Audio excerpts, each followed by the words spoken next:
All right, I'm back. Ugh. Oh, I didn't know my mic was on. All right. All pests checked. I am the only approver. So we're going straight through. All right.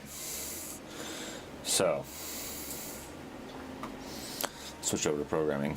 Hey, iBorg 3. Sorry, I'm just going to remove that link one more time.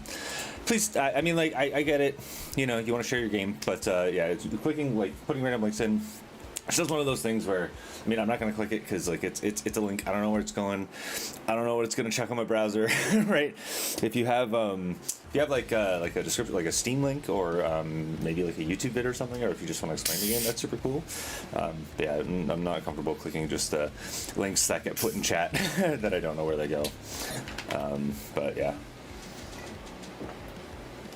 it's cool that you made a game though. That's sick. Ninja Fight.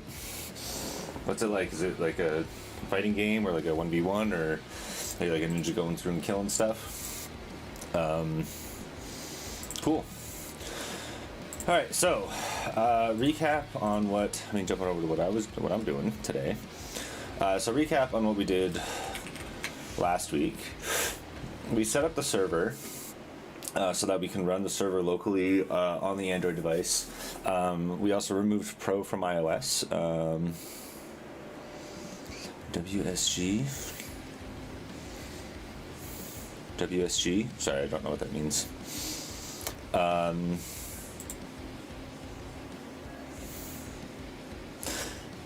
Sorry, I'm not gonna jump in and just like click a random link and test it. I'm sorry. Like I don't know what that's gonna do. I don't know what it's gonna install in my browser or anything like that. But yeah, sorry. Not something I'm doing today. I'm jumping into some programming. That was my plan because I need to get some stuff done today as well. But it's really cool that you made a game, and I appreciate you jumping in and sharing it. But yeah, unfortunately, it's not something I'm going to be doing today.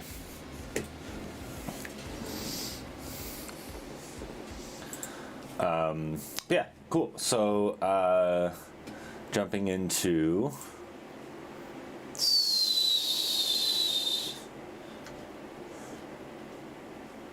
okay, what are we doing today? So I didn't actually put that into, why are these in ready? So we finished the LiftBro local server. It's not working 100%. There are certain things that aren't being sent across to the, I didn't set up I got distracted. Oh, DMT's logged too. Microtransaction. Streamer that plays PoE2. Not explicitly PoE2, but like, you know, I would say quite exclusively PoE2. Plays a lot of RPGs and other stuff. But every time I watch. Anyways, so yeah, that's also not in progress. So we finished the LiftBro local server. There's some things that are not being sent, and then there's the create LiftBro client. So there were some bugs that I saw kind of coming through. So there was, yeah, the duplicate set issue on the workout screen, and then deleting exercises on workout doesn't show the empty screen. So this is an issue that I think might require a little bit more debugging. I think there's orphaned exercises that are being created. And then the other thing I wanted to do today,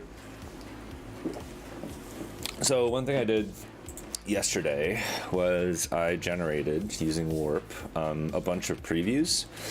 So yeah, if we just go like at preview, now pretty much every composable, like I'm actually very confident that it is every composable, has a preview, right? So this is something that I can show now, which is really great. So one thing I want to do from this is build some sort of tooling so that it's really easy to just kind of see all of these previews, right? So I know of a system called Showcase.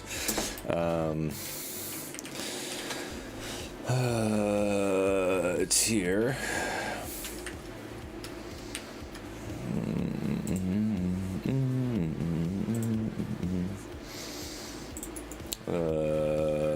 Showcase Airbnb.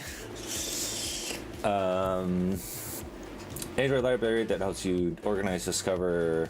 So basically, it like searches everything for. It searches like your entire project for preview annotations, and then it generates like basically this kind of application, right? That you can just kind of go through and see all of the typography, all of the headings that you have. It kind of gives like an application so you can just see your entire design system within like on an app. So having something like that is pretty cool. But what I want to do is check showcase Kotlin or compose multi-platform. KMP showcase compose. We're creating onboarding showcases, UI highlights. So it's like this kind of thing.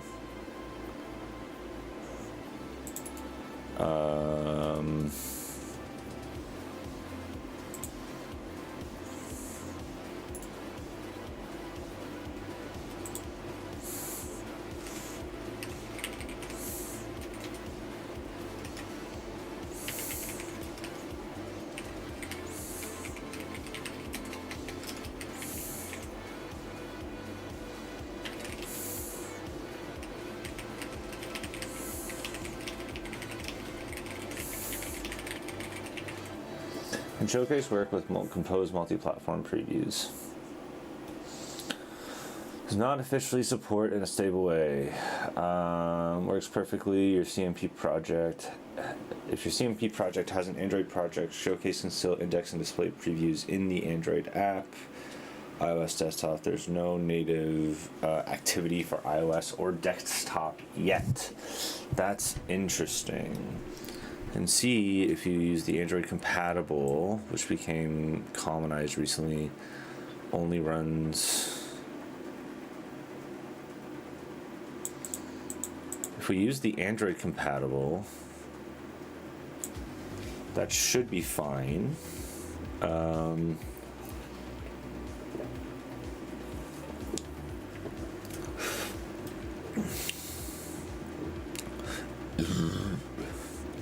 Simulate different screen sizes and themes directly within your CMP app on Android, iOS, and web. Hot preview. Ability to find previews, screenshot testing. This library is a modern way to. Oh, okay.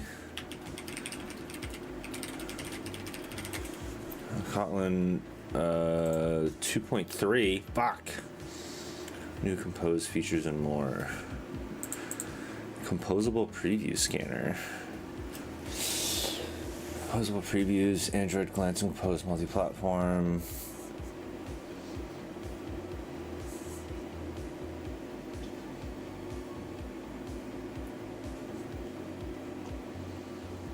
Composable preview scanner. So who? And then what's a KMP device preview? Actually, you know what? I'm just gonna move this over here. So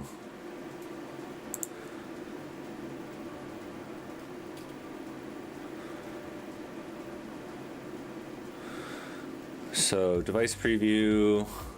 Composable multi-platform library for previewing and simulating your app. It lets you test your app or any part of it in different screen sizes, devices, and settings like dark mode, portrait, Android. Create web-based demos to showcase your app online.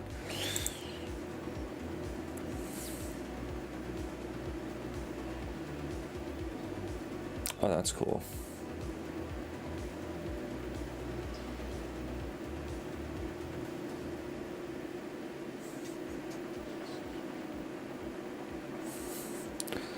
So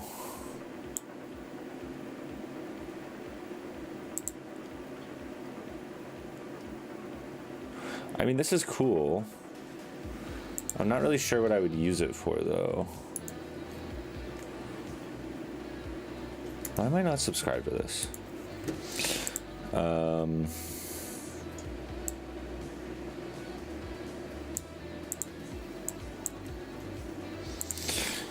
Okay, let me just be a little bit more specific here. What looking for is an easy way to fetch all previews and render them. Sorry, I'm actually looking for more of a snapshot testing solution. In the long term, I would like. In the long term, I would like to. What do I want to do? I would like to be able to browse these on any platform, iOS, Android, and desktop being the key ones.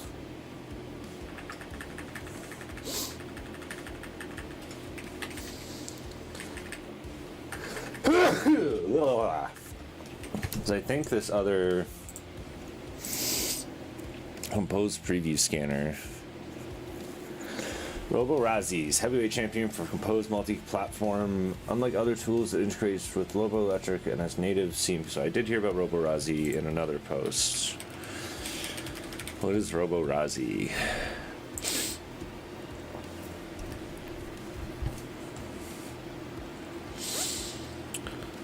RNG. I might even pick it just for RNG.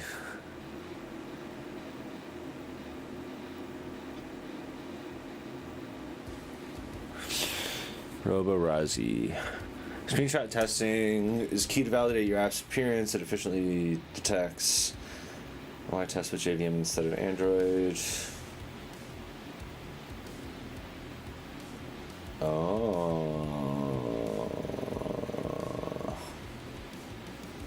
So yeah, these are like unit tests, right? These aren't instrumented tests. This title just confused me for some reason, like this line. Android test directory, device testing, result in frequent failures. Oh right, so it's just Robo Electric versus Paparazzi. I understand.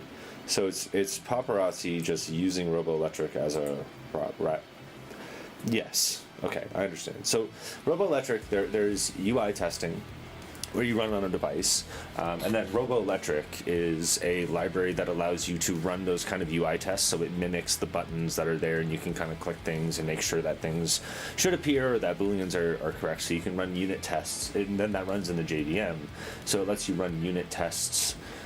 It lets you run your UI tests as unit tests, so they take less time to turn on because you don't have to build an entire emulator. You tap the things, make sure that things are good to go, and then you're fine, right? So a really good strategy for, because one of the things about UI tests is that you're trying to test like entire flows, and usually those are kind of integration tests, so you're actually hitting things and you're testing like entire systems. Maybe not like back-end systems, but you're testing at least like the local system. So like what you also want to do is make sure that things don't crash, right? So running an entire device and running it on device is good, but the problem there is that it's flaky. So by running it just in the JVM test, A, it's faster, and B, it's less flaky. There was another point I wanted to make there, but I kind of lost it.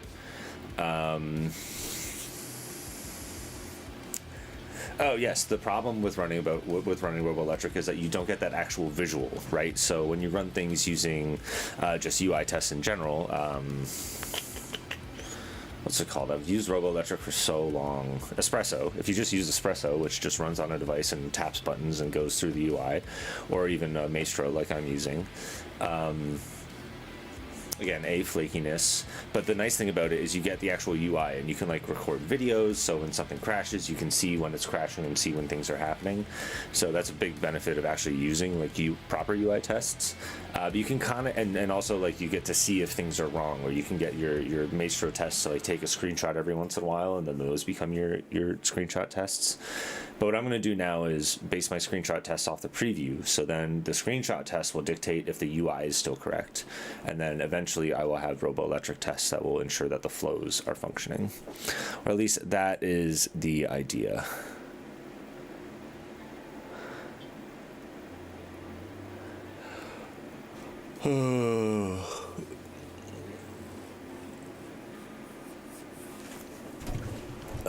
All right, so cool. Now,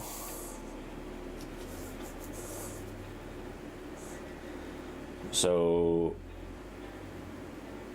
yes, capture screenshots during your unit test because it runs on the JVM or iOS simulator. Browse anywhere. HTML reports, you can, yes, so we can push them to things. Rendered via the JVM that mimics Android. The resulting image are the visual contract for your common made code. Yes, so I could still give it like window class size, and it would render as that window class size.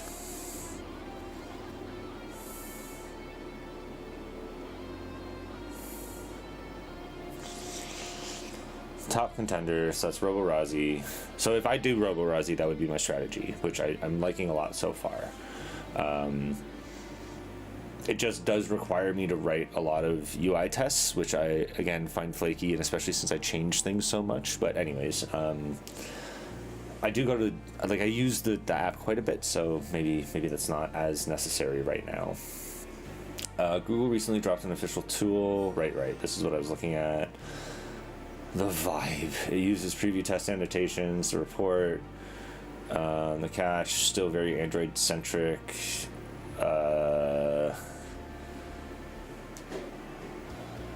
Okay. Yeah, I don't like that it's Android-centric.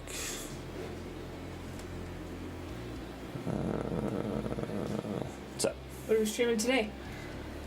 Screenshot testing.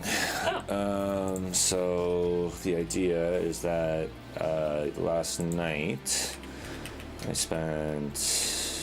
Why is this not? Oh, right. Don't have to shift. That's good to go, right? Yeah, I can close this. So last night I spent a bunch of time generating and playing around with previews. Okay. So like every single screen, like if I go to the home screen, now has this preview that generates, right? So I don't have to build the app. I can see all the states, right? So everything has this like preview function, and then it just passes the stuff in. So this is like super boilerplate. So I generated it everywhere. So now what I'm going to do is I'm trying to find a library or trying to find a system that will search for all of these preview annotations. Okay. And then create screenshots of those and store them in the repo. And then I create a folder of golden images, right? So whenever I push any code to the server, it will regenerate the images based on the code that was pushed, and then check the images against the ones that are currently there. So and then I can set a like tolerance, right? So if the images have shifted more than 5 to 10% or something, then that's an error. It's like, hey, there's like a UI change. Were you expecting this? Okay. Right? And then it'll flag and say, like, hey, you broke something somewhere. Is this what you expected? And then if it is, then I regenerate the golden images, right? Because it's like, hey, I have new like proper images, or I just go like, oh yeah, it is a bug, and I go back in and fix it. Cool. The other thing that this lets me do is there are tools like where I guess it's this, right? So there are tools like this which will search throughout your project and find everything with preview, and then generate, like, this is a website. Like I could inject this into liftbro.ca, for example, and just have like a little play version of LiftBro with all of my preview stuff, right? So somebody could like use LiftBro on the marketing website, right? Cool. With like default data, Yeah. right? But they could like see how the app works and see how the app functions, neat. right? So we use this a lot. I've used this a lot at other companies for like generating demos, or even just we had one where the design team, everybody on their phones had an app that just had all of the components of our application, so they could be like, oh, how does the like large card with header look and feel? Like, is there a click component? And then they go into the showcase app and then like hit the button and go like, oh yeah, this is how it looks and feels, right? So Very neat. so yeah, it's kind of setting up a bunch of stuff. So I want to, because also like I don't really have a design system, so this would kind of push me into using more of a design system, because I'll have like defined components. But yeah, it's kind of just adding structure and more definition to a lot of things, right? And then then the goal of this is that it'll give me a better idea about what I want to do for like tablet or like foldables or. Because LiftBro's not like bad on foldables right now, but it's definitely not like it's just big, right? So I need to do like a split view. Like a split view or something, which I have my own custom navigation, so that's just going to be hard. So like the idea right now is get screenshot testing working, and then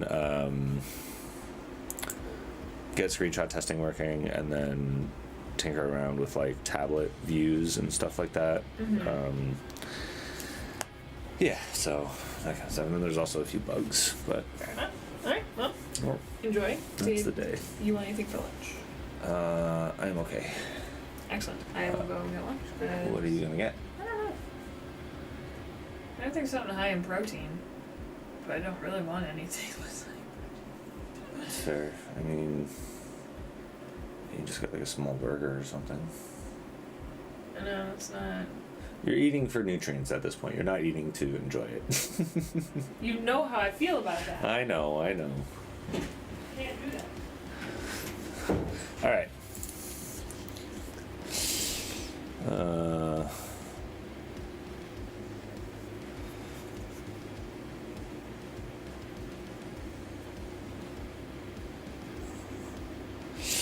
Showcase Light browser that works. If you want a Showcase Light browser that works on the winning move is to create a small compose app, gallery module, shared previews, write your component previews in common main using a custom wrapper. Create a very simple CMP app that, this is kind of what I want to do.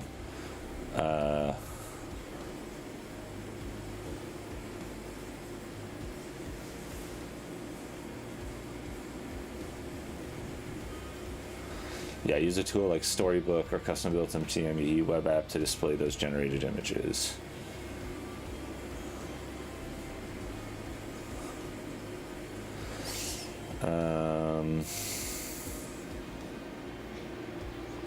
I think Roborazi is kind of the. So, what are my goals here, right? Like.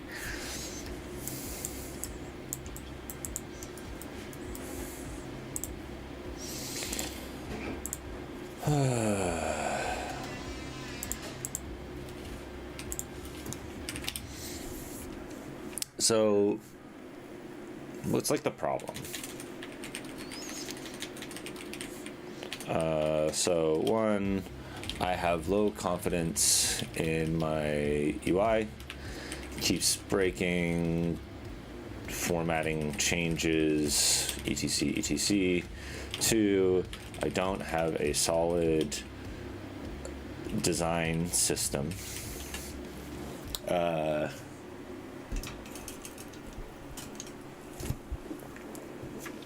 Components are created one-off.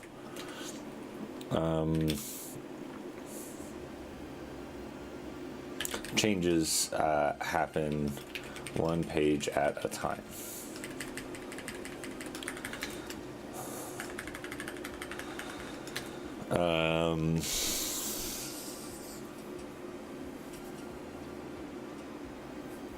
What are some other problems?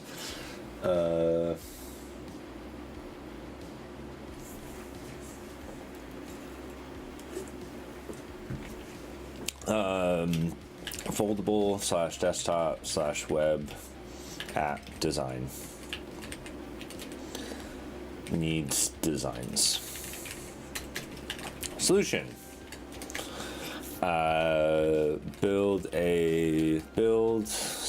find a component browser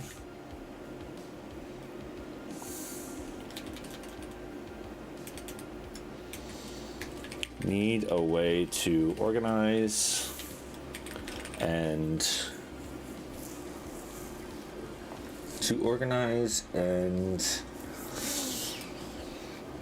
okay, so solution: low confidence in my UI, don't have a design system, foldable desktop needs designs. Solution: need a way to visualize the entire app Designs live in code. No Figma.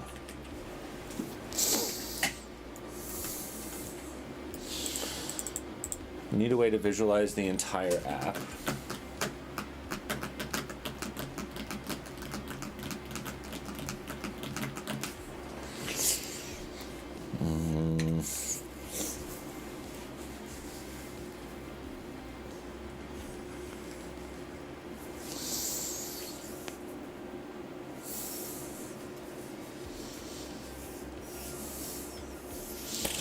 Need a way to visualize the entire app. Centralized changes, components that are reused versus recreated.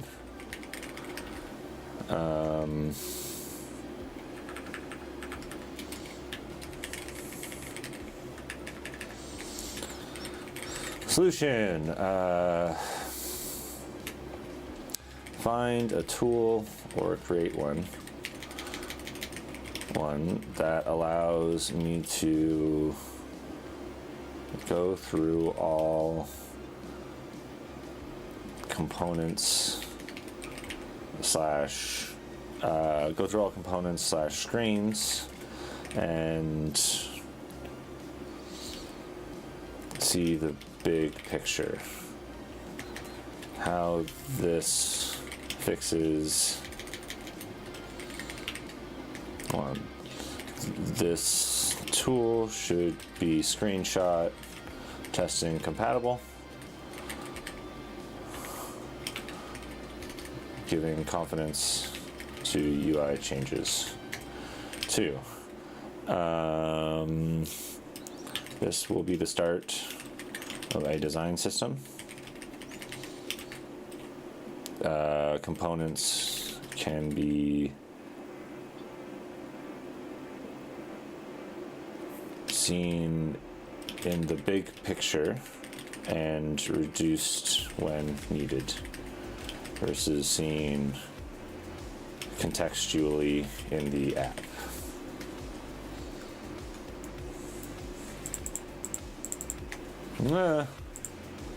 And then how does this fix 3?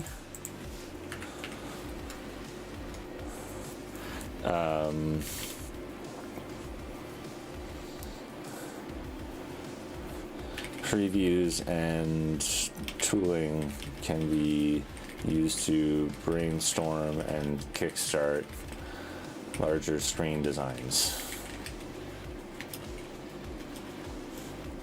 4, this tool can replace Figma, at least for browsing, not for creation. Okay, so Razi fixes this, empowers, unlocks all of the previous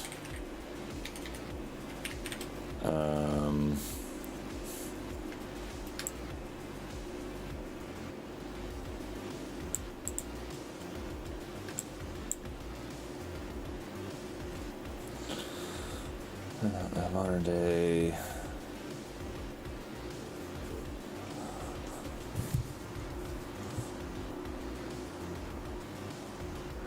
so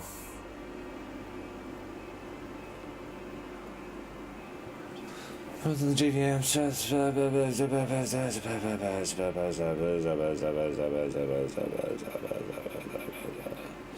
yes, so Roborazi I think is the winner because the HTML reports or just images themselves can be viewed, which is really nice. And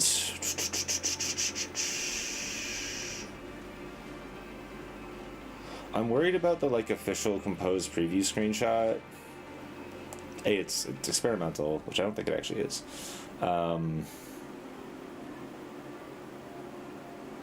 Yeah, being very Android centric. I don't want this to be Android centric. I'm thinking about this. I've always been thinking about this as an Android app, and I need to stop doing that. It is a Kotlin app, right? So that's what I need to do.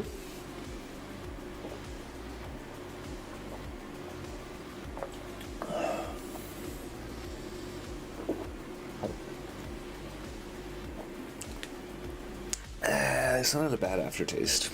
Maybe it went bad. It tastes like, what does it taste like? It tastes like Captain Morgan's rum or something. It's just got that same kind of not like the boozy aftertaste, but just the like spiced aftertaste.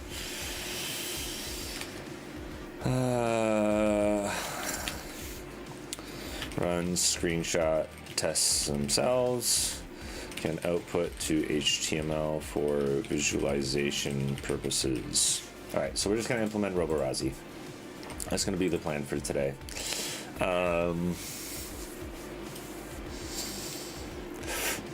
Okay, first let's fix this. So you're good. You can go away. You can go away. Now let's open up another Zen. Roborazzi.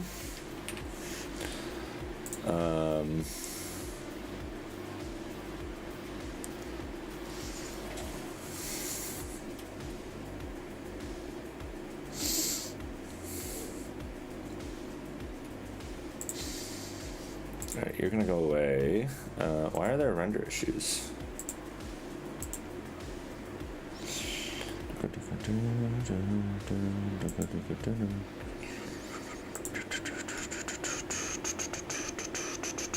Oh, right, because the dashboard content can't render. Alright, that's a problem I need to solve. Okay, so I need to go to build.gradle. Sorry, I need to, oh no, what's this? Okay, so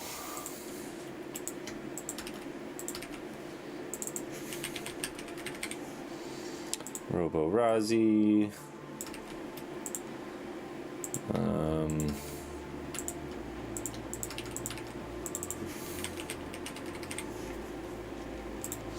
What the fuck version is Roborazzi?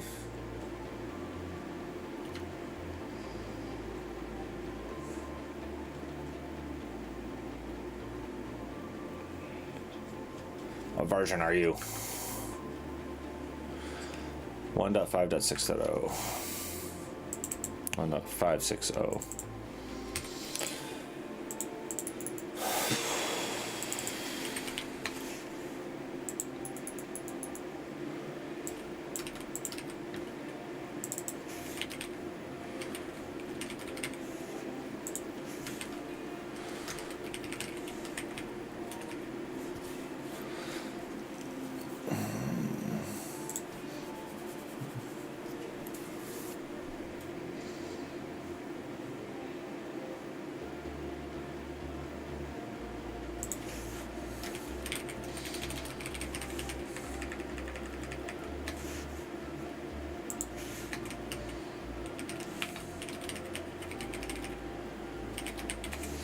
Alright, so now we have Roborazzi.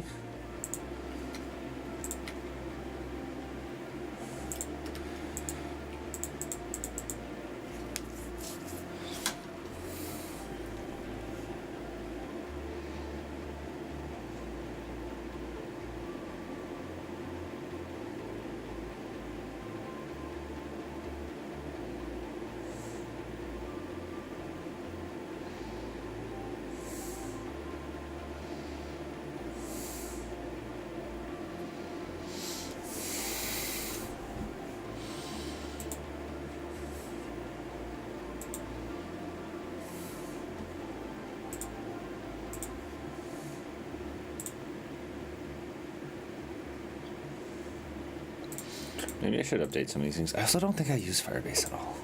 So I have Sentry for crash reports. These are also like incorrectly placed. Ugh.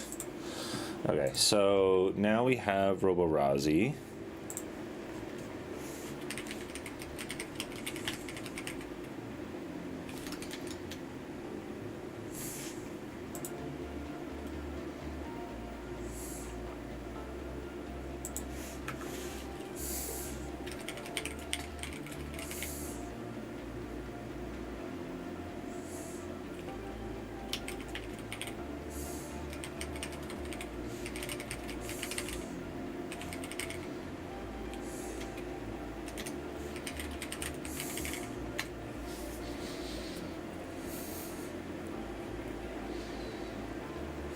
So we're just going to record.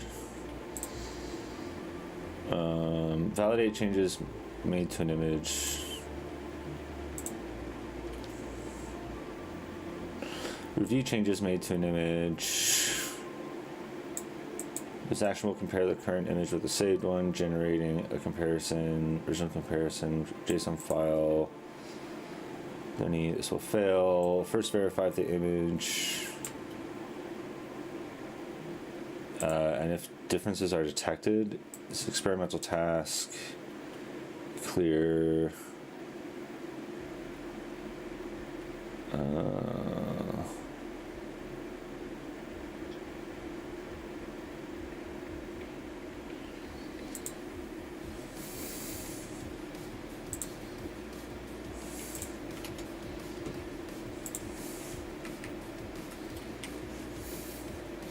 Did that run?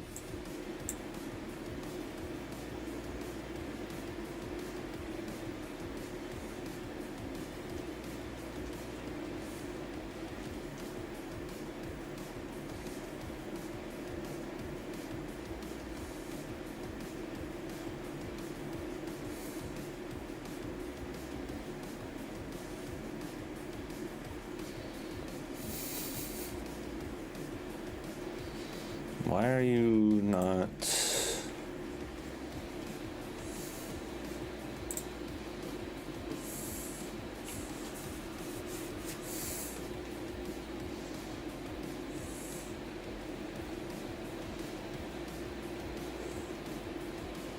Wait, do I have to?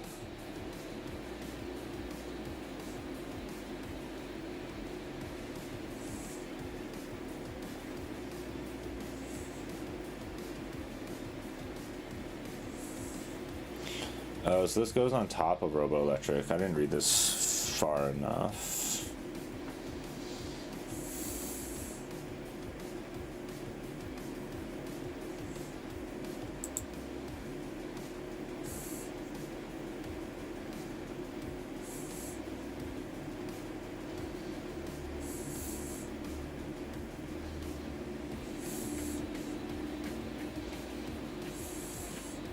So I just kind of want to write one that like loops over everything with preview, right?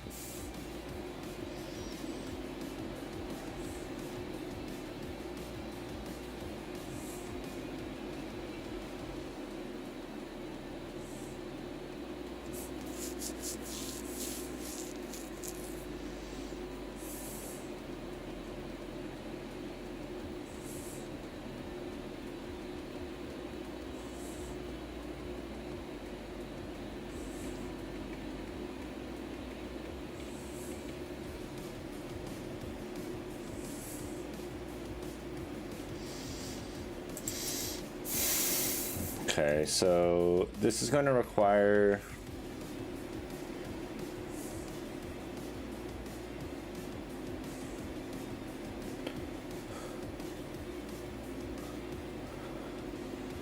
so it's just going to like capture the robo image of each thing. So what's the there's like Google's preview testing.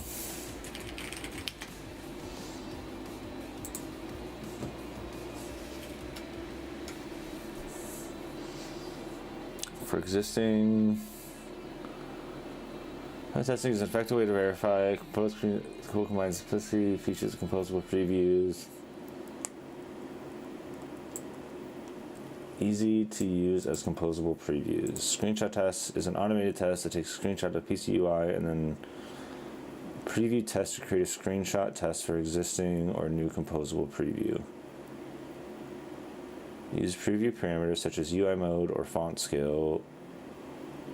So how does this actually... Experimental, sure.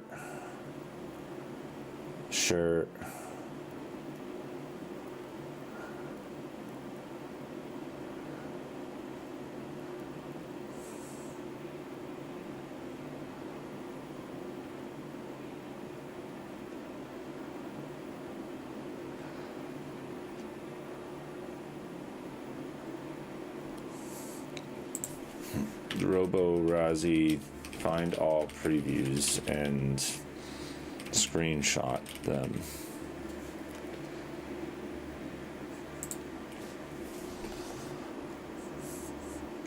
Okay, cool. Robo Razi, you find it. Oh, that's cool.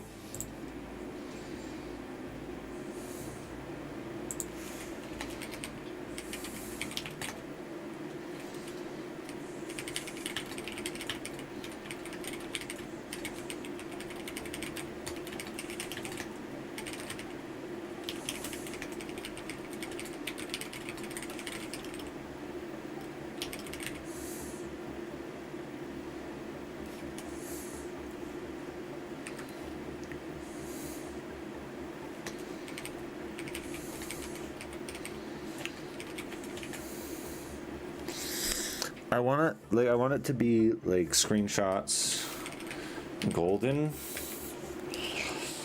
right? Like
Tura.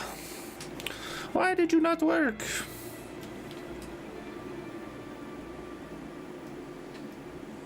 Oh, Sarah fucking turned off my TV.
Why did this fail?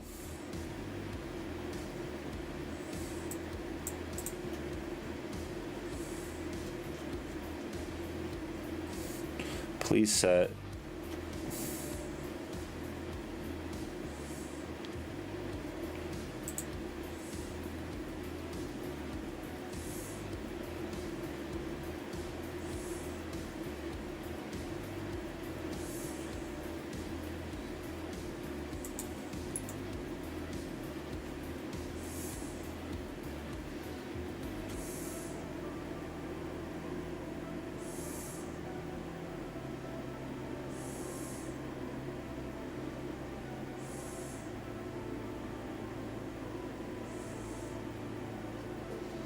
Wait, what is this? Composable preview scanner. Yeah. Oh, this is his thing. Right, so... Roborazi.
Cold. Hey, how's it going? Good. Oh, yeah, you are cold. A little windy out there, a little cold.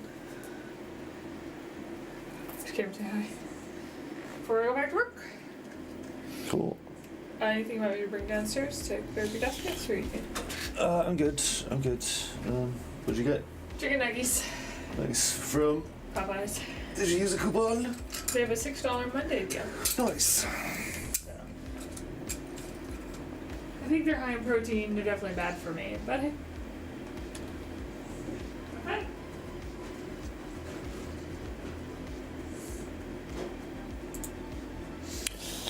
Roborazi.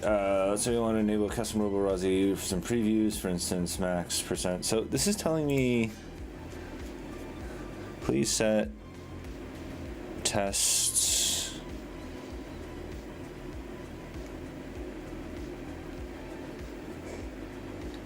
Oh, packages. I have to give it packages. Ah.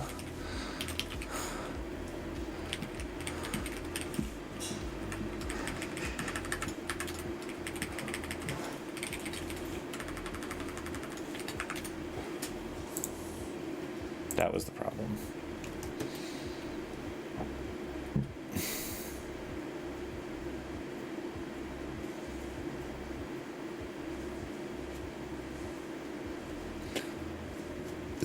Please add the following test implementation.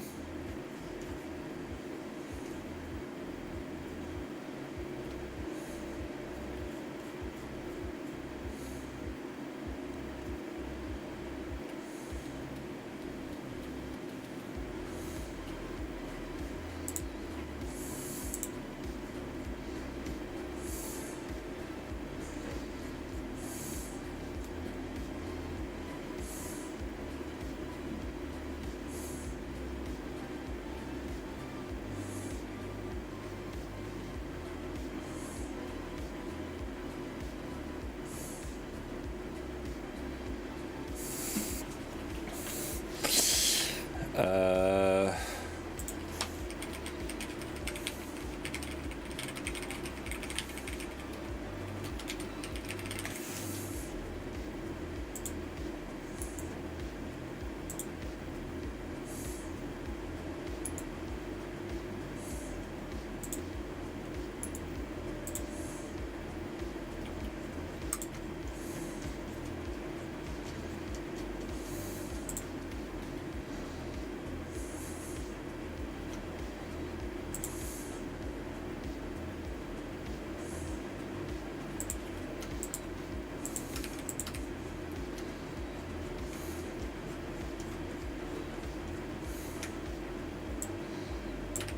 so I'm just gonna copy this.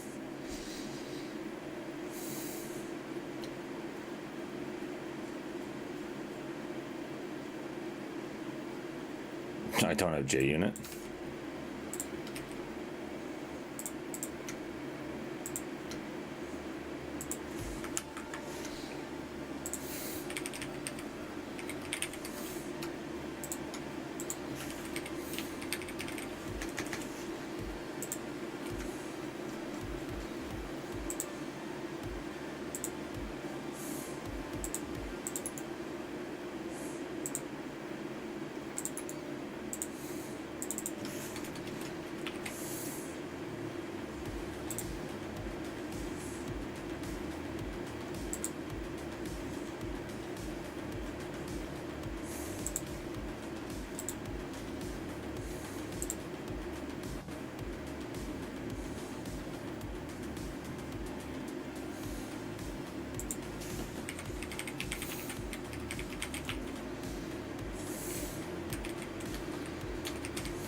All right, more.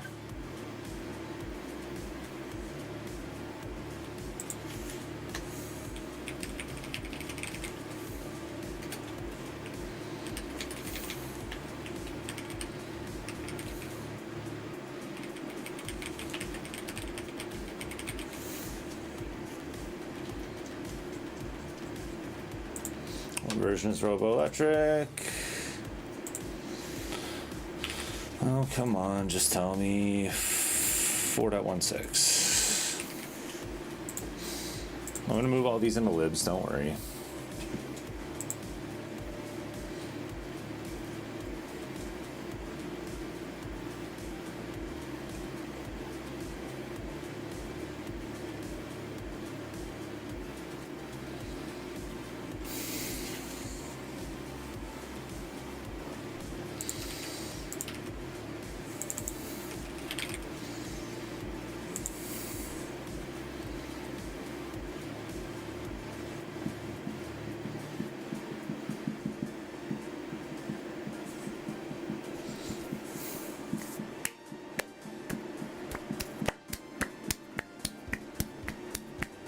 I guess it assumes that I have Roboelectric, which I didn't before.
Compose.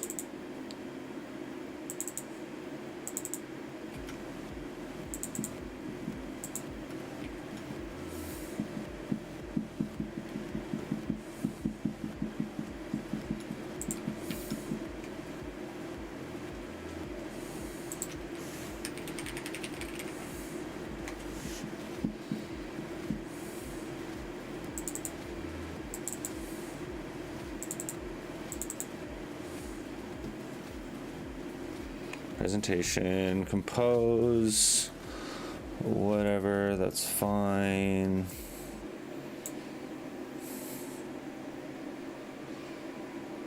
Please set pixel copy mode rendered hardware.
Test options.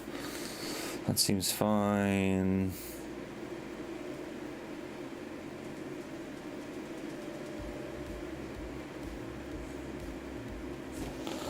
Why?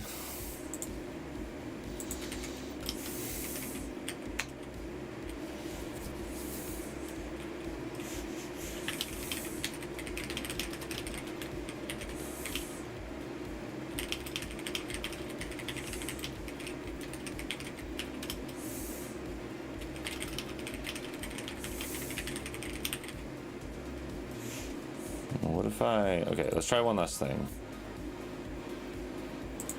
No, I don't want a module, I just want a folder.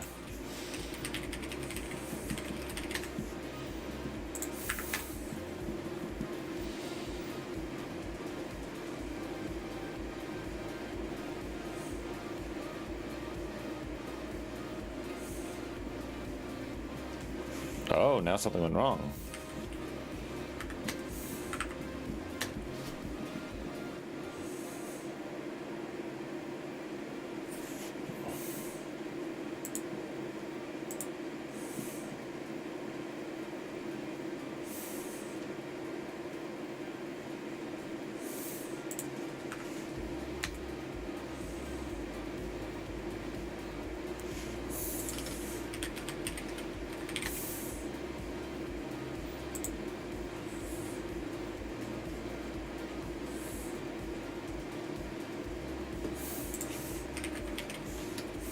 Am I just doing the wrong thing?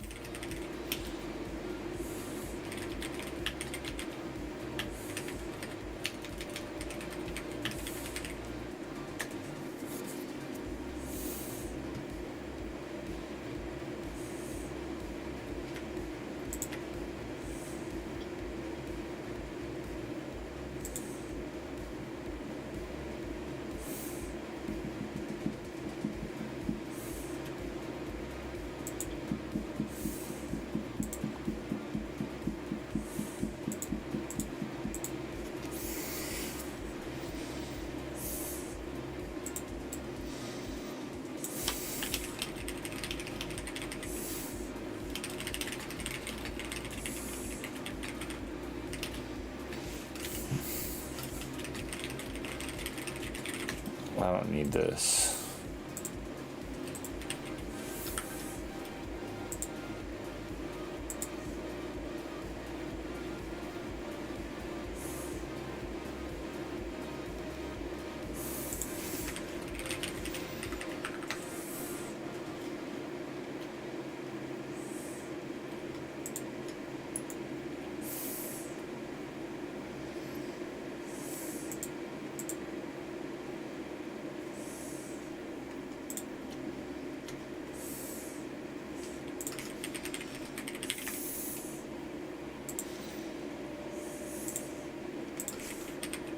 Robo Electric, GitHub.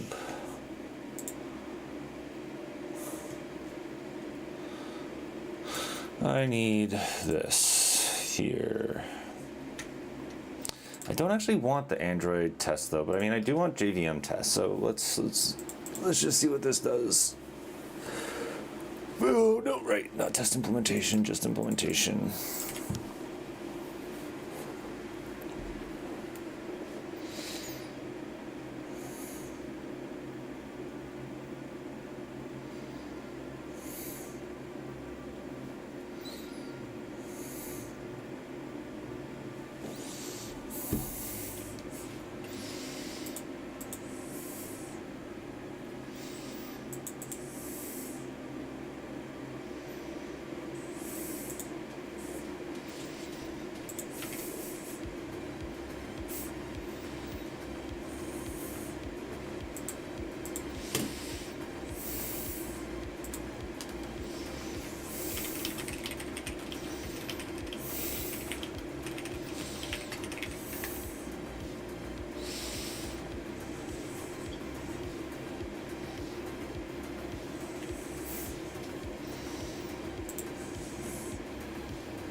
Yeah, but it's 0.8.1.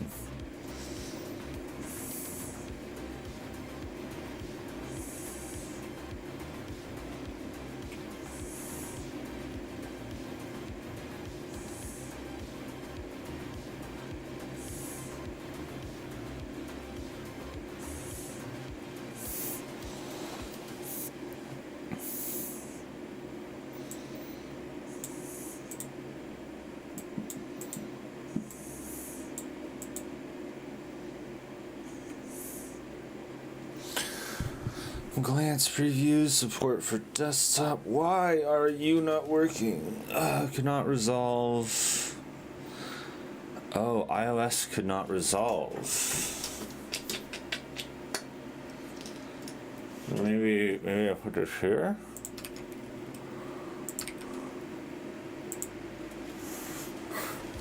I run to the bathroom. 1 sec.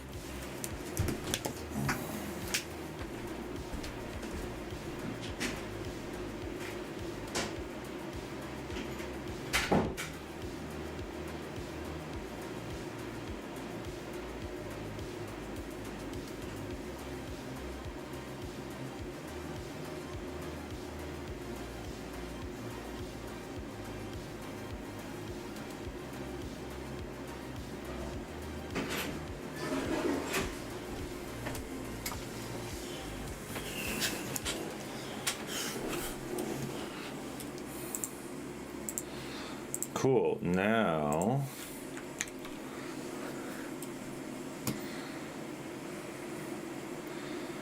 build failed.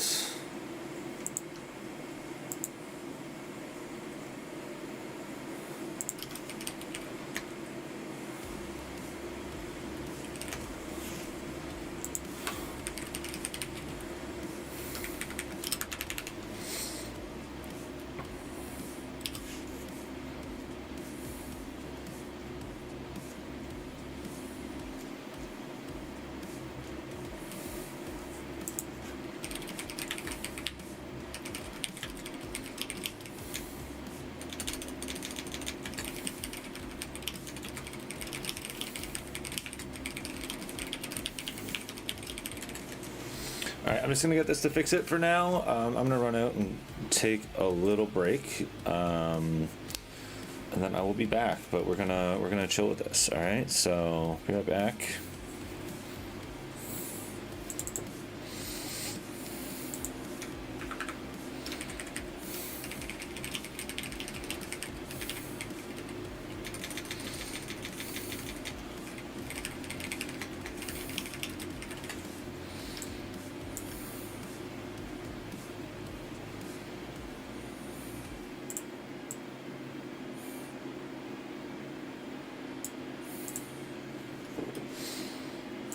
Can I make this centered?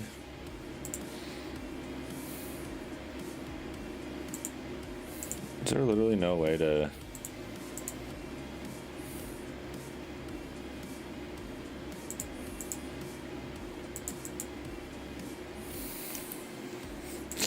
Whatever. Okay. Cool. I'm just gonna let this auto run, and I will be right back.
Whoa.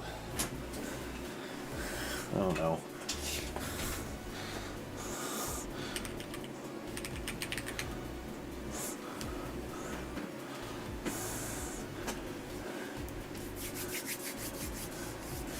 All right.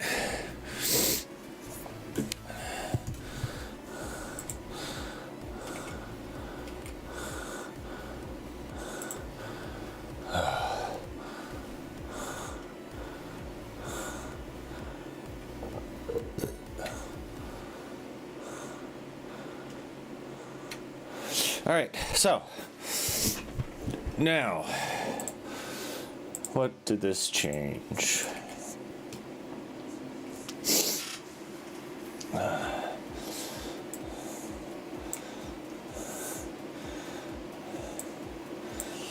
Um,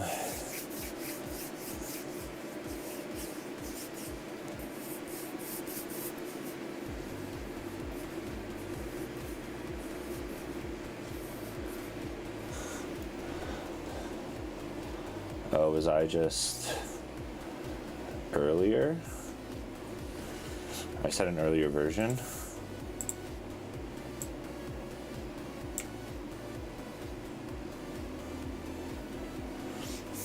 What was I missing?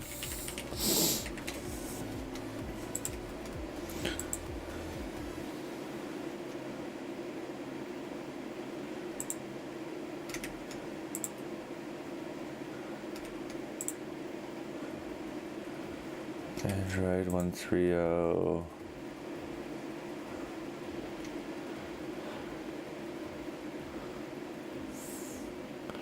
I had them all in the wrong spot.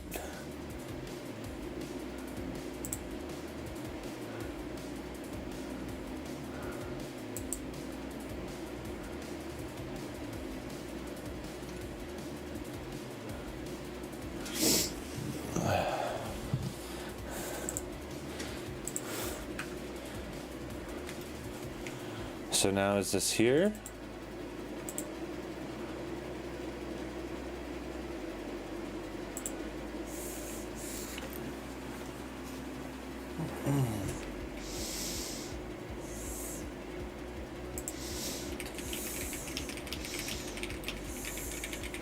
Oh, oops. Whoopsie.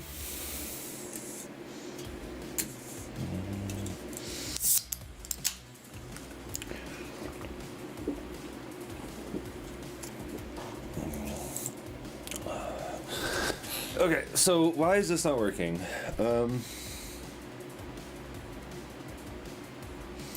My thoughts are that like we have these in different, so they're in different packages, but they're in the same package, right? So like we have Android unit tests and then regular unit tests. What the fuck are you doing?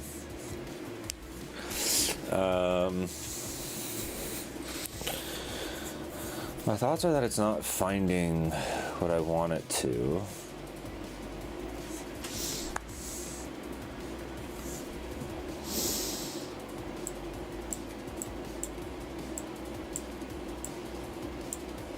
Yeah, I was putting these.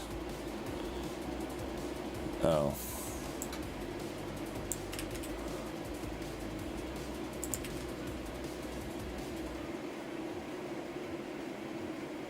Is this it?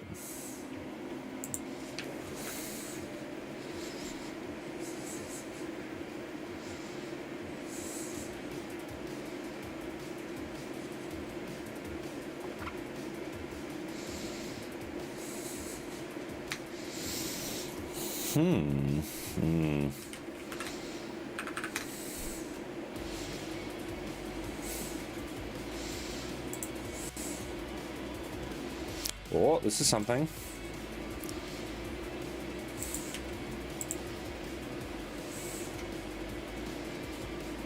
That's something. Did it actually? No.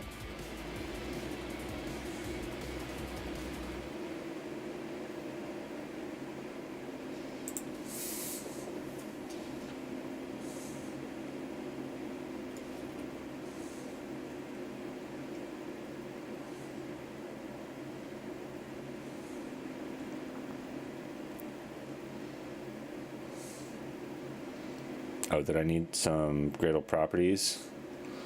Fuck. Positive path. Oh, these I could have just done there. Will it work now? Fuck.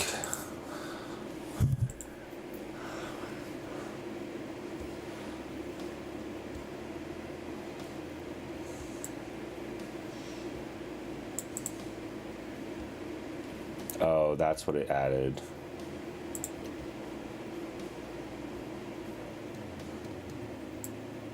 Scanners?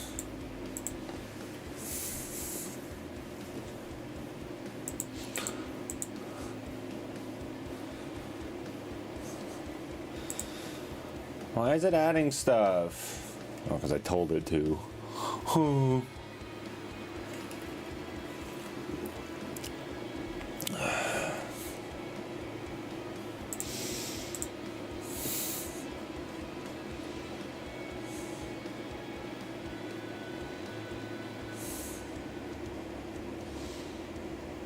Okay. Did that.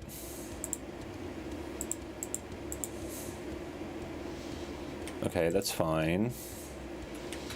But like, did this run?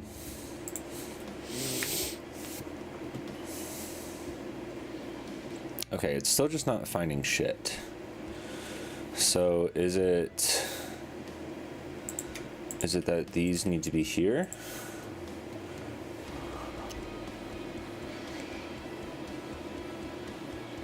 No, they can't be there because iOS can't render them.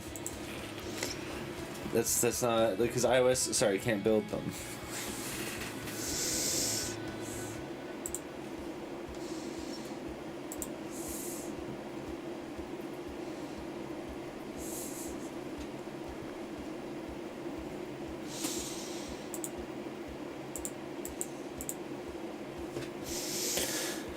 Fundamental issue with the preview scanner setup. The problem might be that your preview annotations and the scanner default looks for looking for Android. I'm only using the other one. Does it natively support?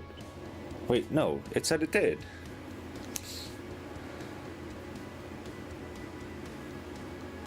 No.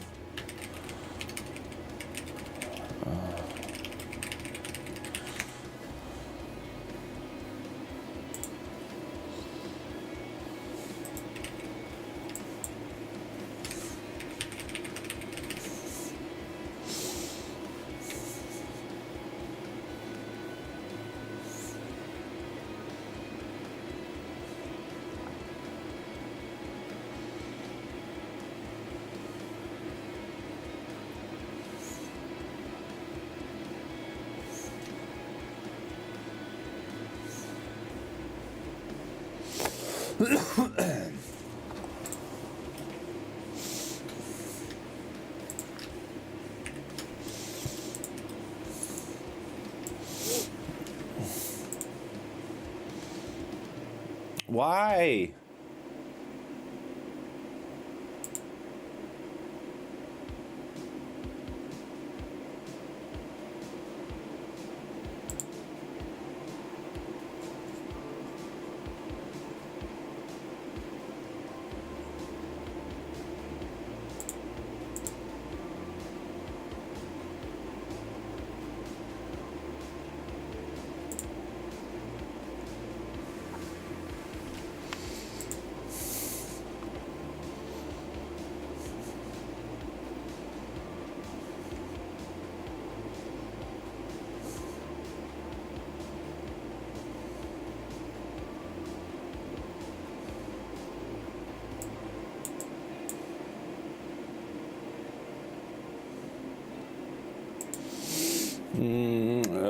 I can't use.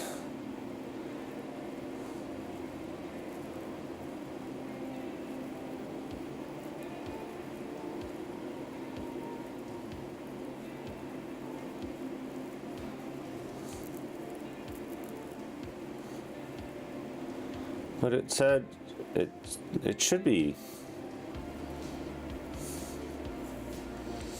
Oh. Robo Razi preview generation KMP.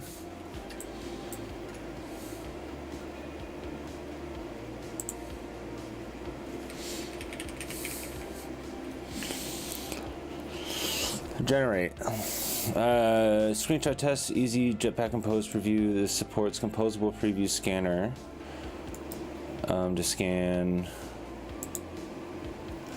composable preview scanner, Android Glance Compose multi-platform. So this should work.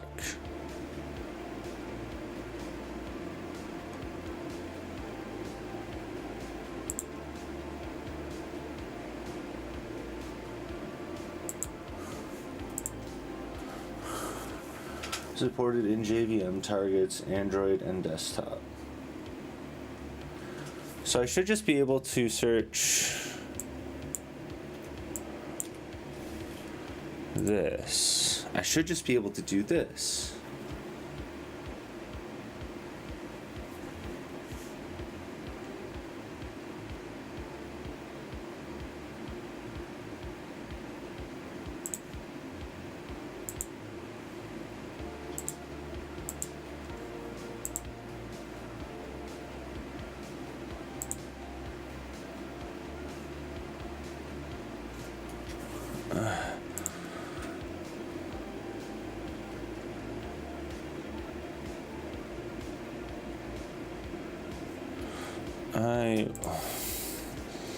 I want you to stop.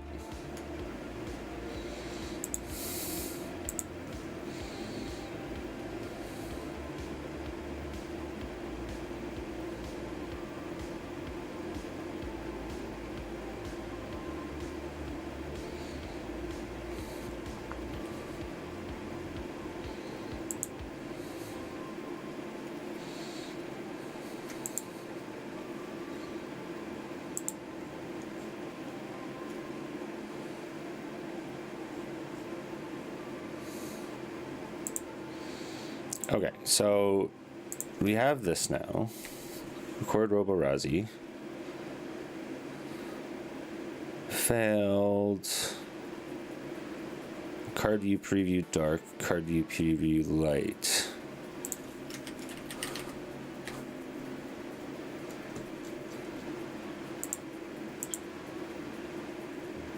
So we're using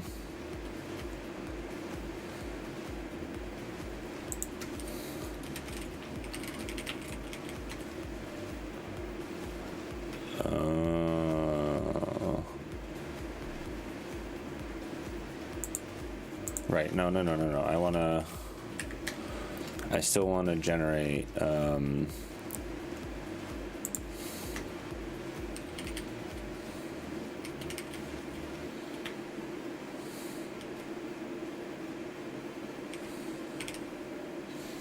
what did you do here? You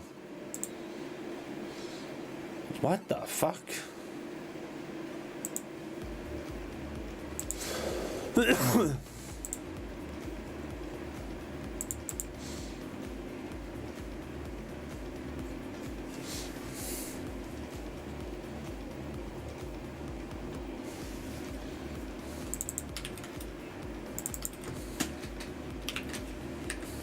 Oops.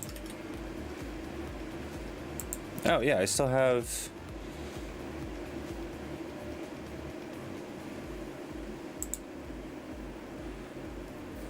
oh.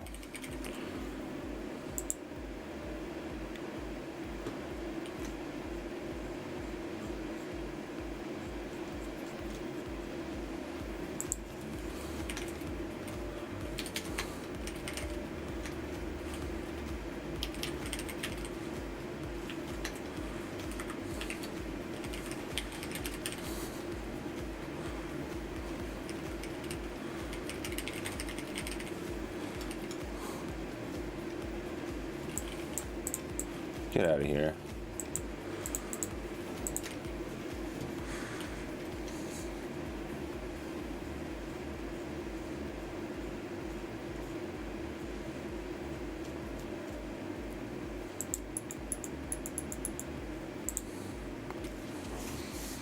but I want it to only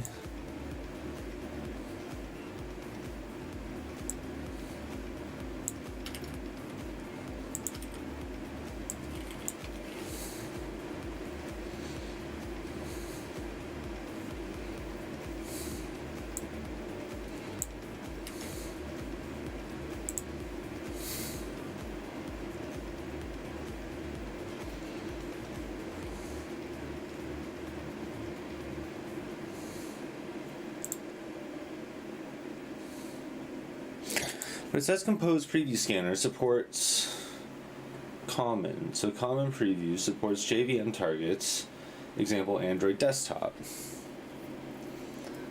So I have Compose Preview Scanner common, which is 081. So what am I doing here that requires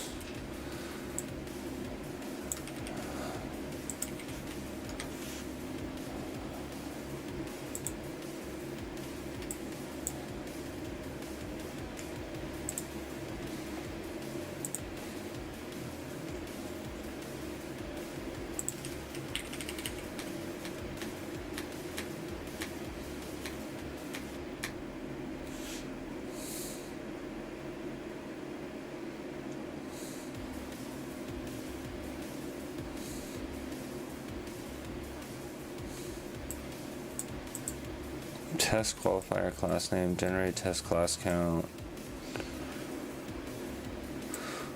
compose preview tester, create a compose, control screenshot capture behavior such as setting a custom image comparison threshold.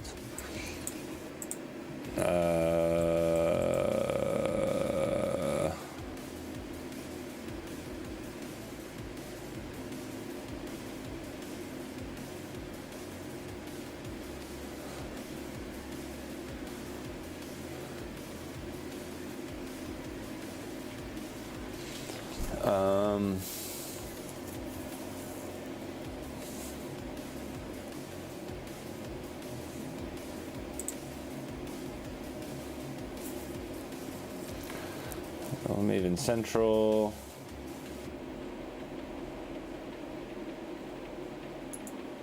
Wait, what? Oh, preview support. So we enable it. Body opt-in. This is the exact same thing that was in the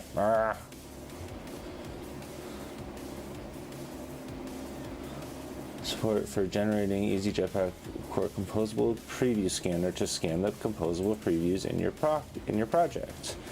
And this supports Compose Multiplatform.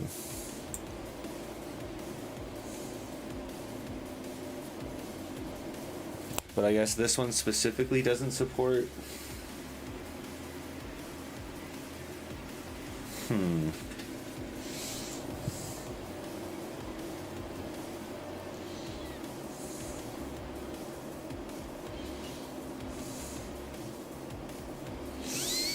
Okay, what if I...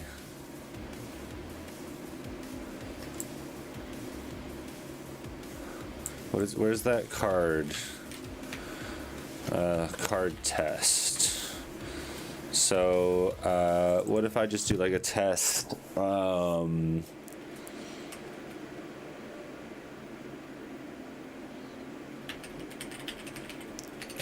Screenshots. So we'll do a common compose preview scanner.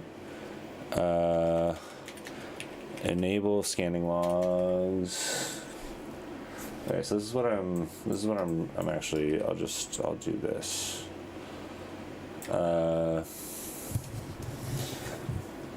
Scan previews and compiled classes of other sources. No, scan package trees. Okay.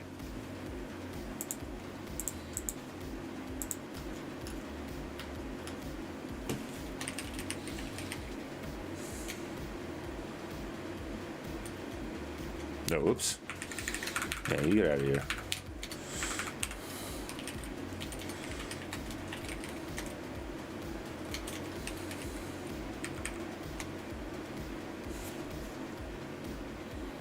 Why not just scan all packages now?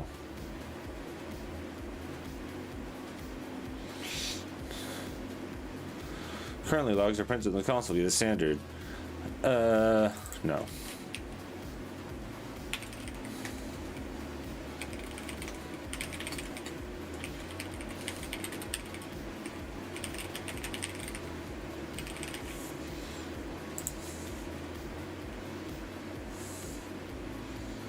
Exclude if annotated, include if annotated. Info for all of.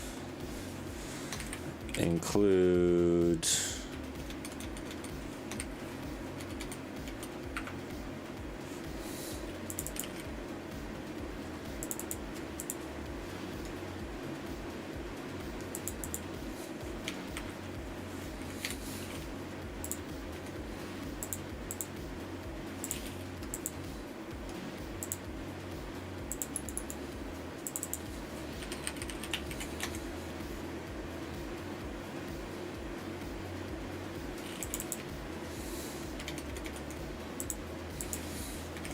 That was weird.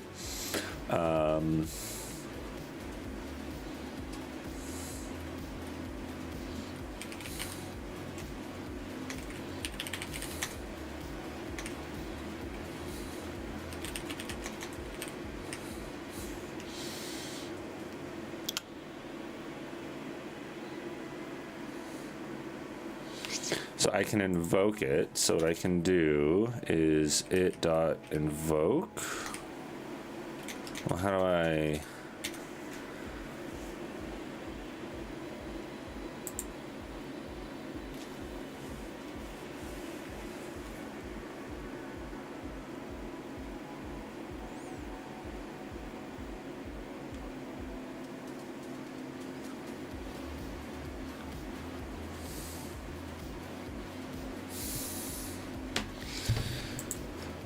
So get previews. So now we scan.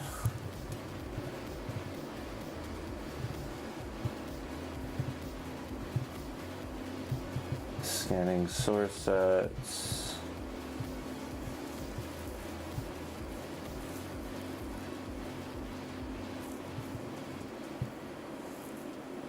JV on the screenshot test. Sick. This is what I want. So we have a composable, test name, shirt, snapshot new frame, snapshot, blah, blah, blah, preview reporter. Oh my goodness.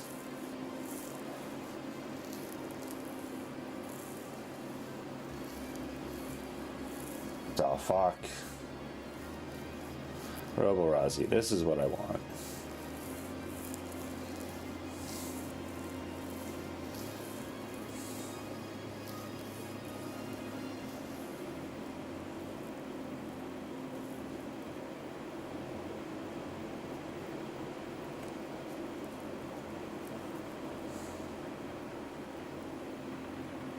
Oh, fuck. Okay.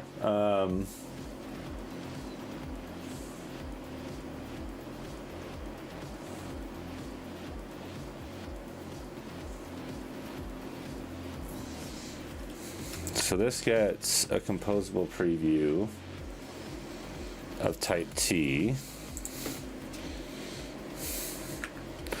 of common,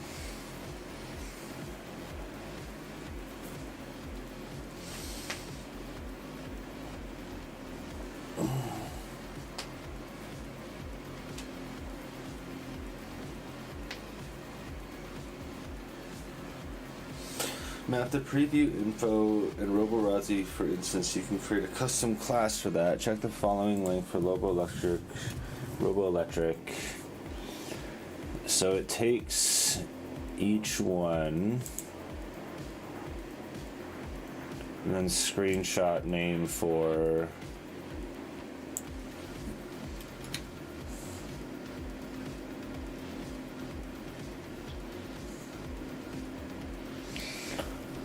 graphics mode native.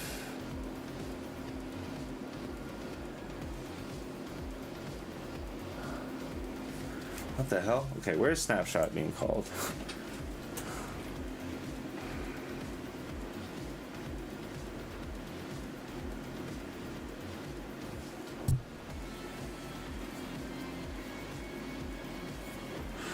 What if I...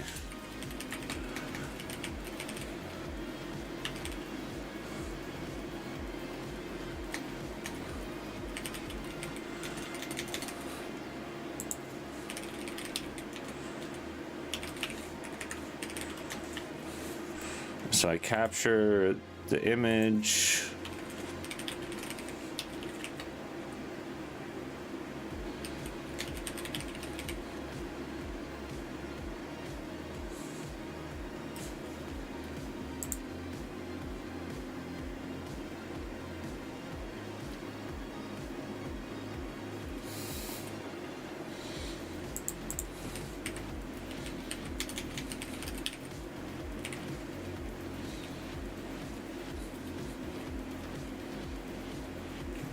So this gets the file path, right? So this is the file path. So then I need to do method name.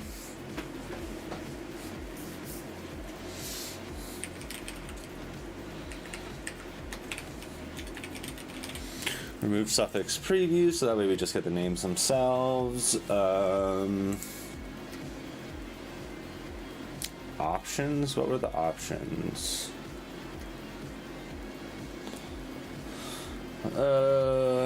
Result validator. Okay, yeah, these are things that I can just all create there. Let's see how this works, shall we?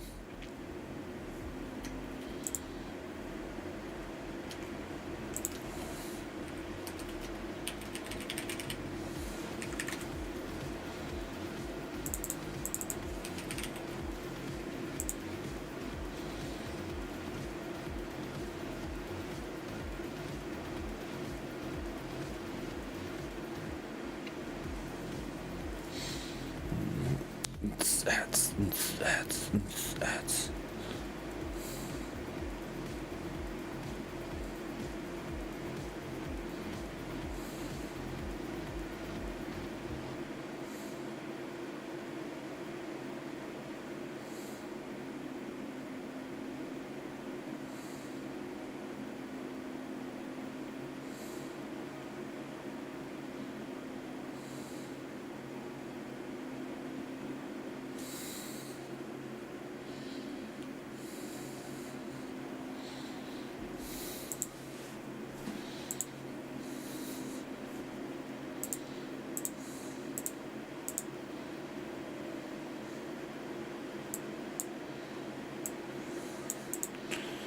Okay, so is this working now? Sorry, I got lost in my own head there for a second. Okay, so this failed. I have a feeling this failed because of SDK. Wait.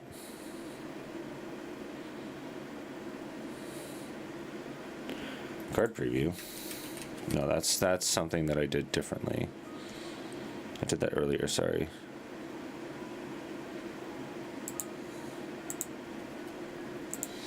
Whatever.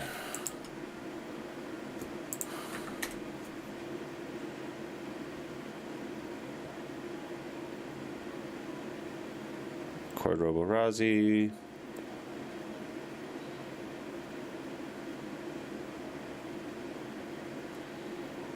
Okay, that's a good failure, I think.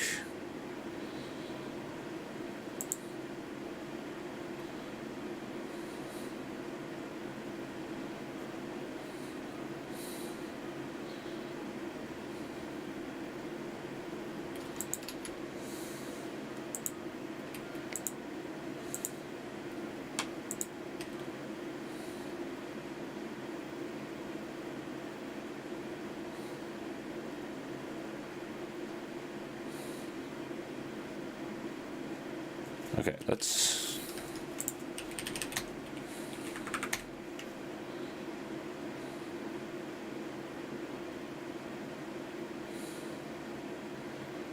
Illegal argument. Screenshots failed. 94 tests completed.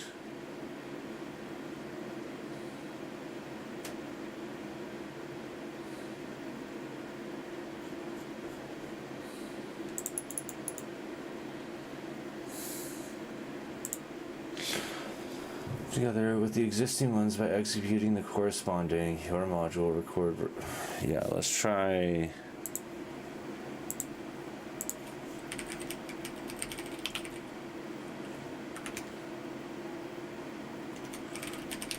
Record robo razi debug. That was it, right?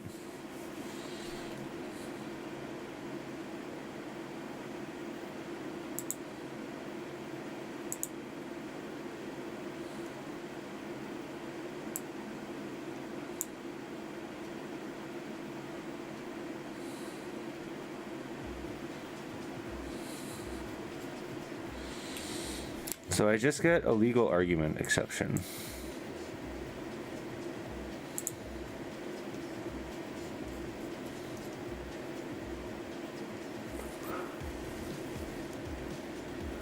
Oh, I should open this.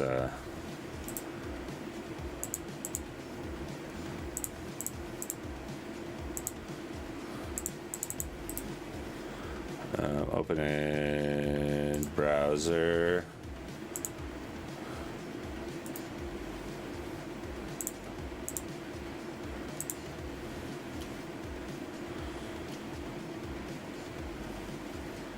What?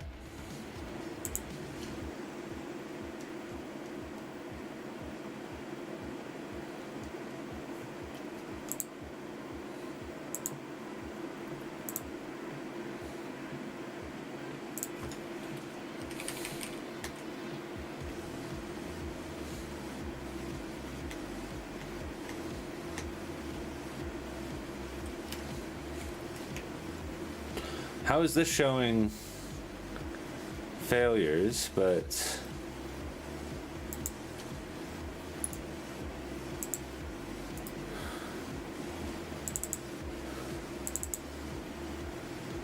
I'm so confused.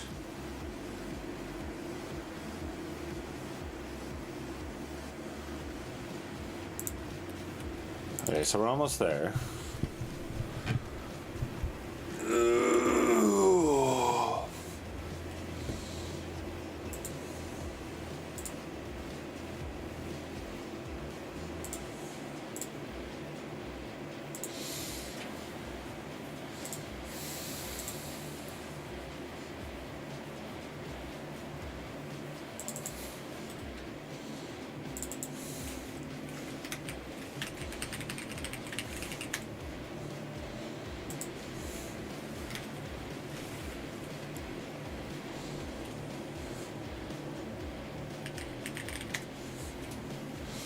So capture failed.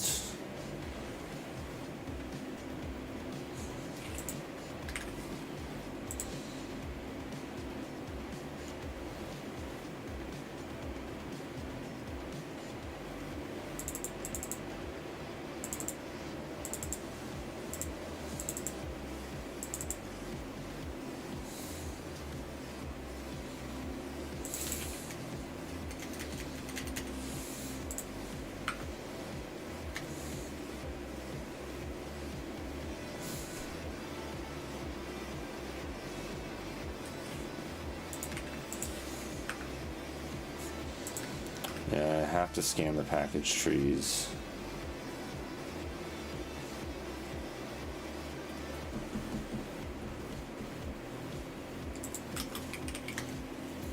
Yeah, I don't want to. I mean, I'd be fine to play Warhammer right now, but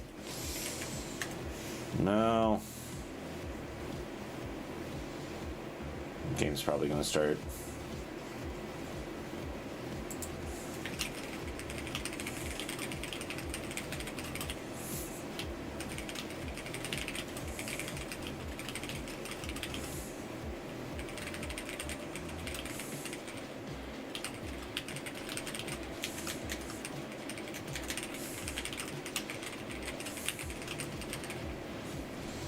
Yeah, so stop that.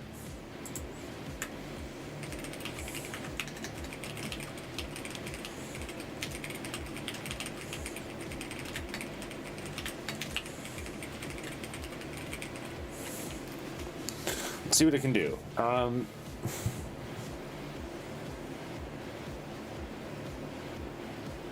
I'll run to the bathroom. One sec. Oh, that's a lot of Coke still. Sick.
And I'm back. Whoa.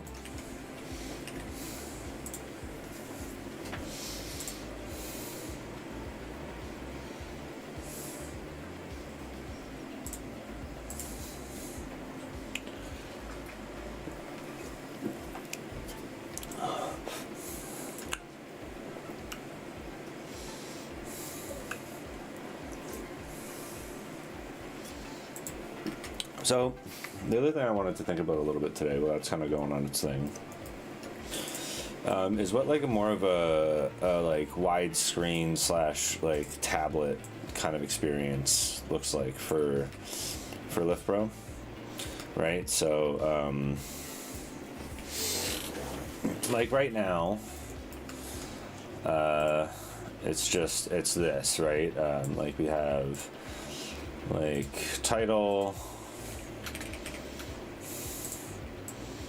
And then usually like kind of blocks of content here, whether it's kind of square content or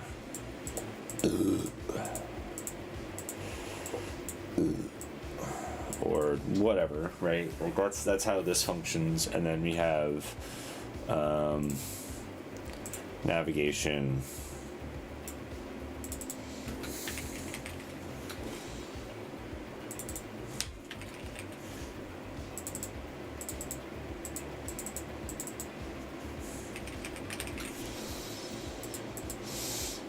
Navigation, blocks of content, title, blocks of content, all that kind of jazz. And then we have like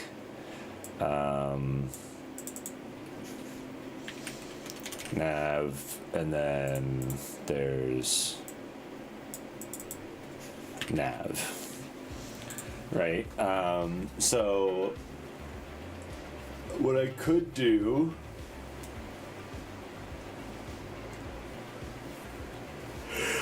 how are we doing? Whoa.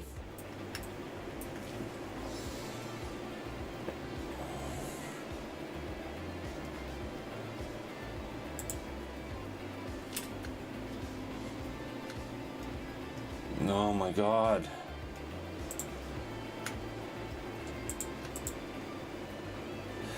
Let me fucking side scroll.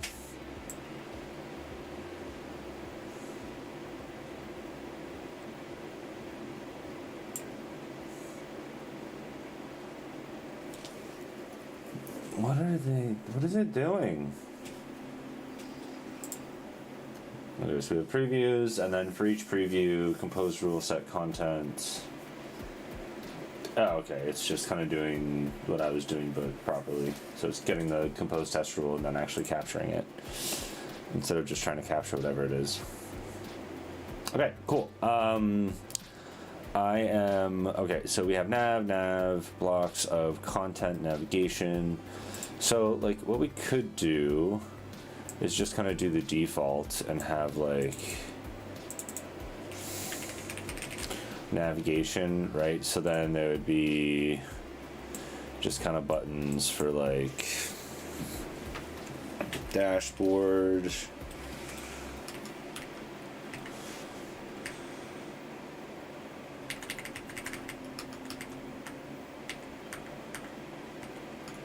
Oh, that's cool.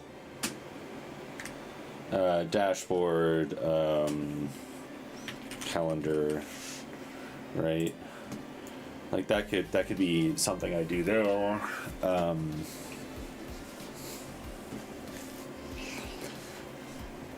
There's also like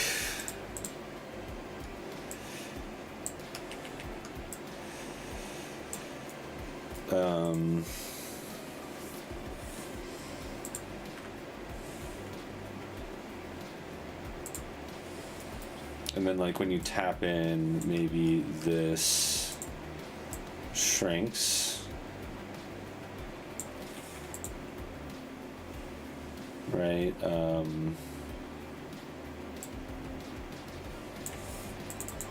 Then these become just like little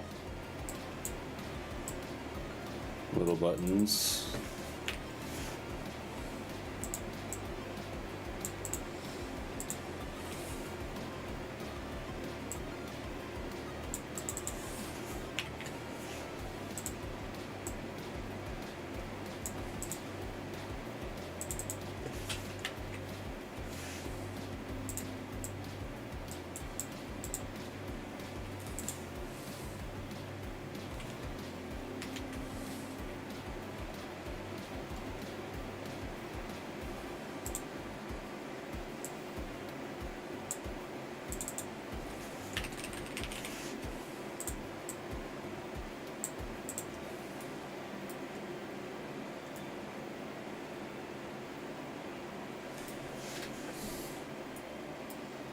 And then when you start tapping into something, right? So this could be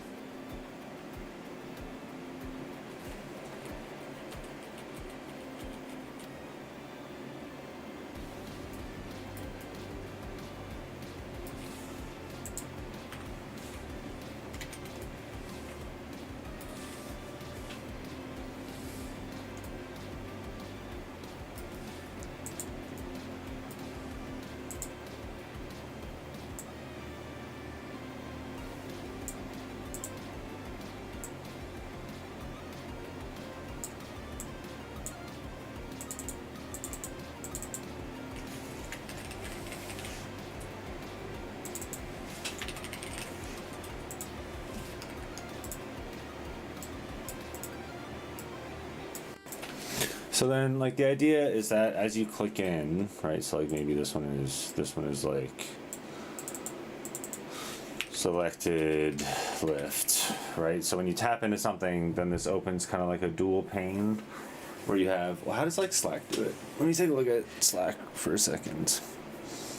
If it just stretches, because I know like Discord, you just have like your kind of main page, but that one's, I mean, Slack's gonna do the same thing.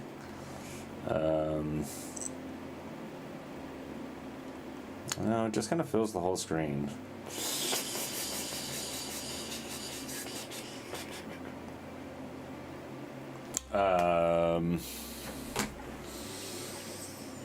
Yeah, this idea of having like side navigation, and I would obviously allow you to swap it to either side. I don't know how that actually works, but maybe I have navigation at the bottom as well.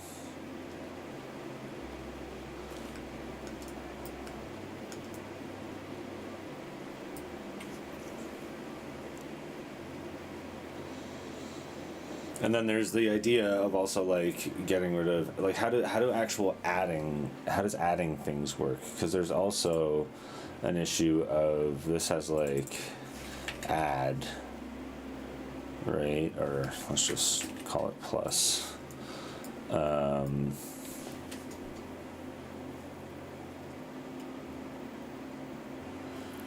Has to compose multi-platform. It's very complex due to KMP.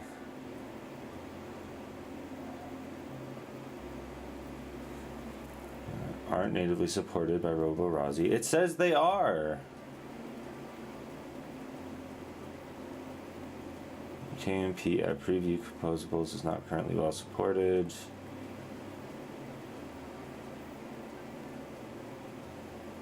Manually test for specific components with resources, or use Android instrumented tests instead of unit tests for screenshot testing with full KMP support.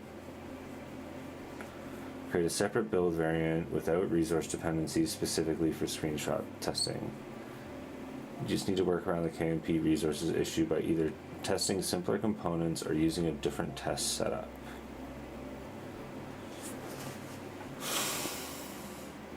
That's also going to be an issue with desktop.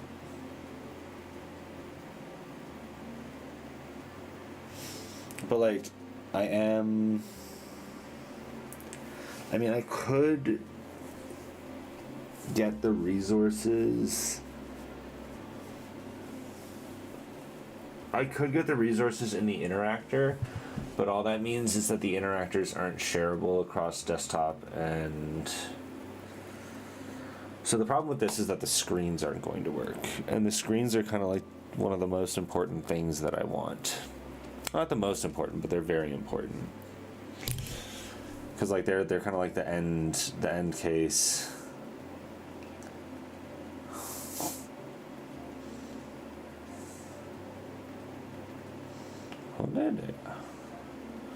Hello there.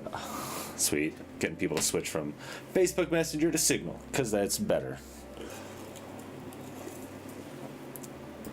Okay, well, I kind of like this idea.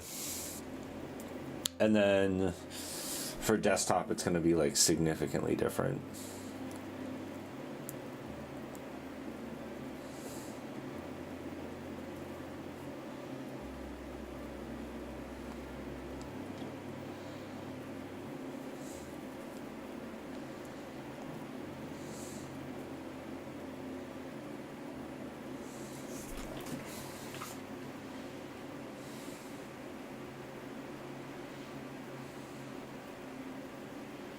I also could have an idea of like a global like fab state. Instead of each page having its own fab, there could just be like a global one that mutates as needed, right?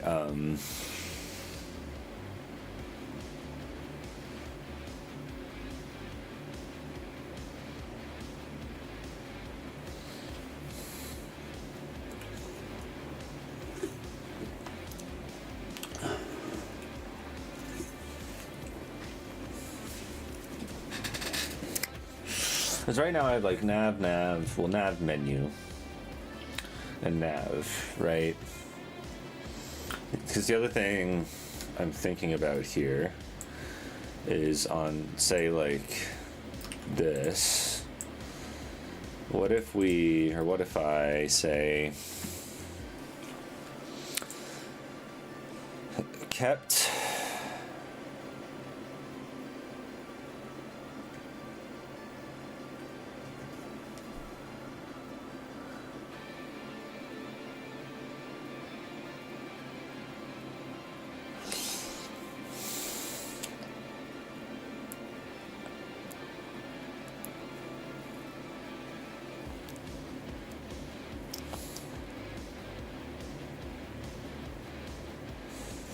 what if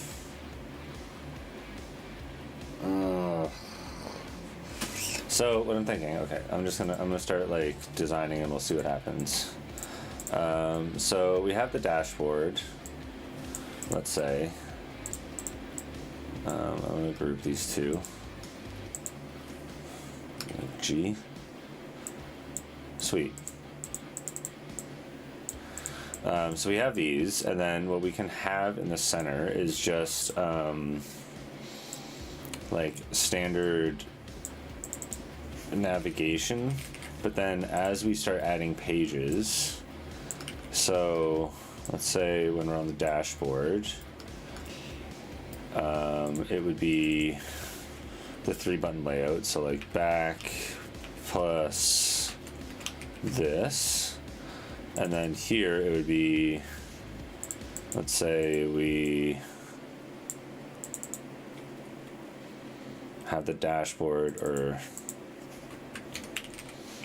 And then over here, it would be dash or plus or cal. Then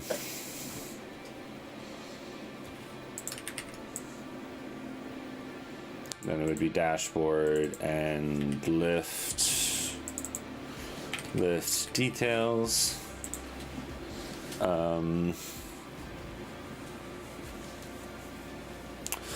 Which will be like, and then this will show dash plus cal. But this is gonna actually like be a full background. Oh wait, no, I want, yes. So it's gonna be like dash plus cal, and we're also gonna bring this to the front.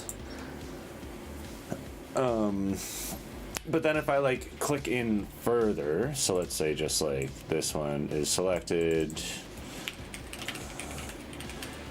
But now if we go even further, then let's say it's like lift details, variation details. Now it's just going to be a plus. So, and this is going to like be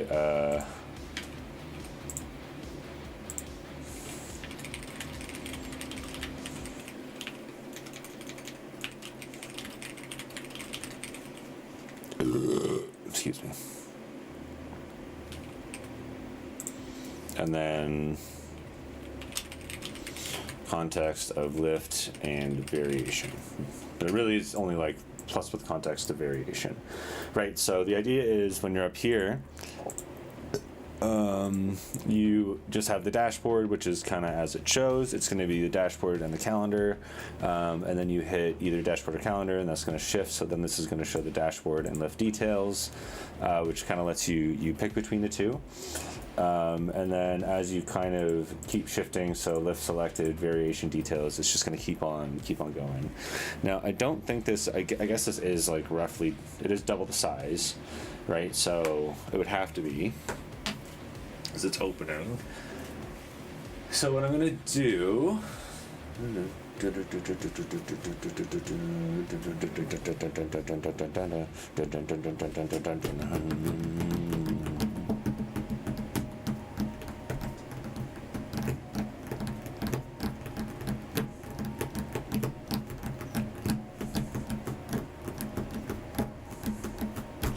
okay, so how would I actually do this? Is this actually functioning? So it happens. Did it run? Do I actually have tests? If I run record Roborosi debug,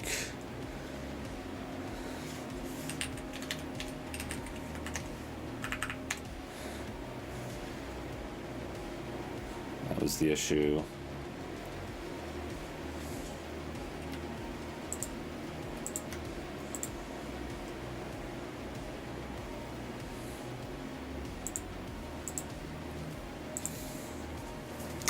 Okay, so this isn't going to work because of the resource reader.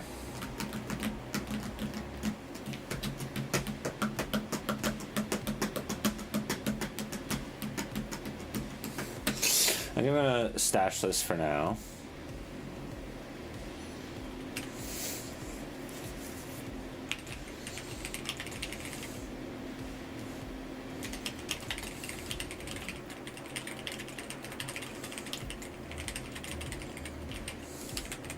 Yeah, so the issue is with the resource reader from composed resources, so I'm just gonna stash all of, wait, no.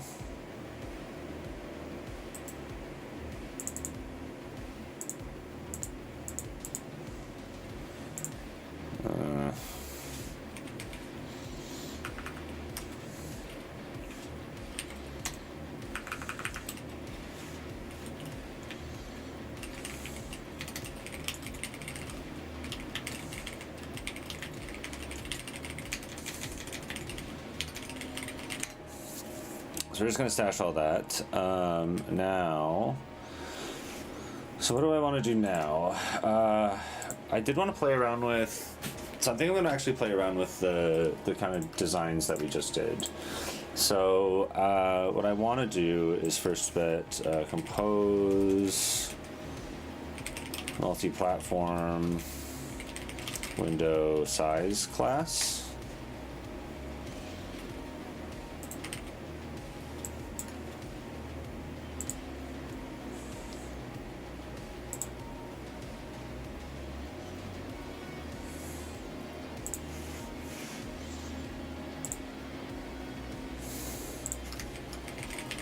And then we go to compose, get rid of that, get rid of that. Compose main.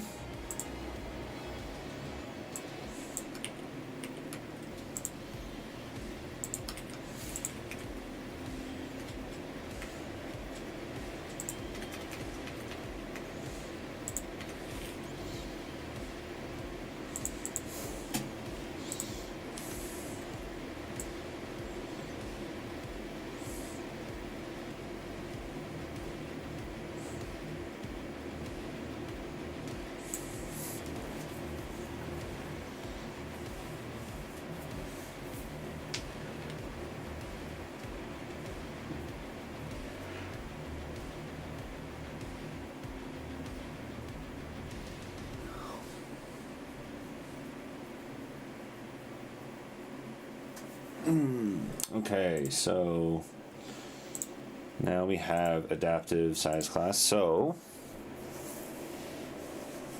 just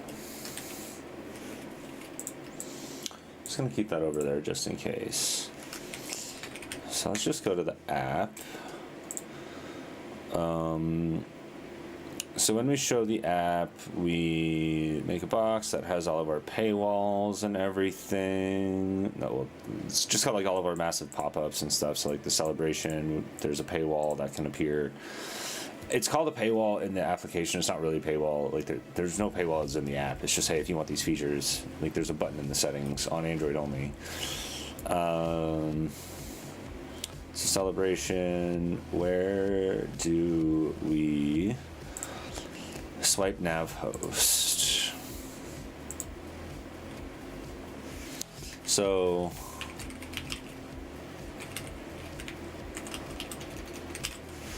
there's this idea of like visible pages.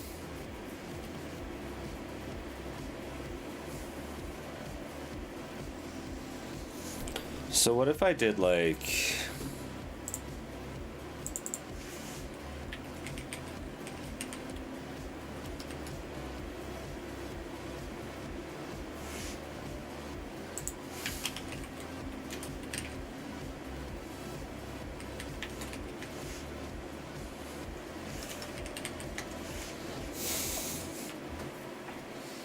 pager size?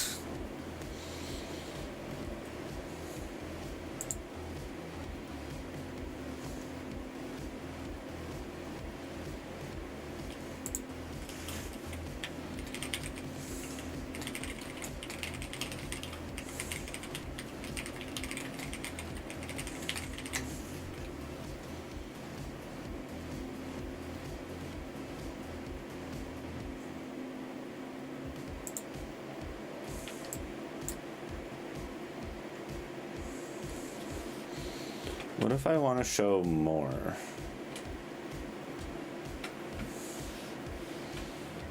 Do I do like...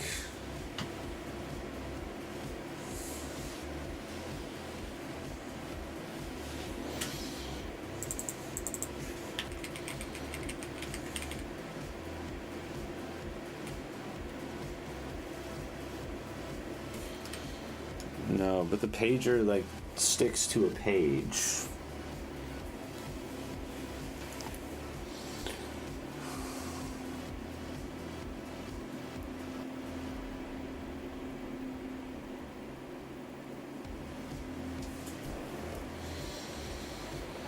So my entire navigation is built off of a horizontal pager. That's why when you run the app,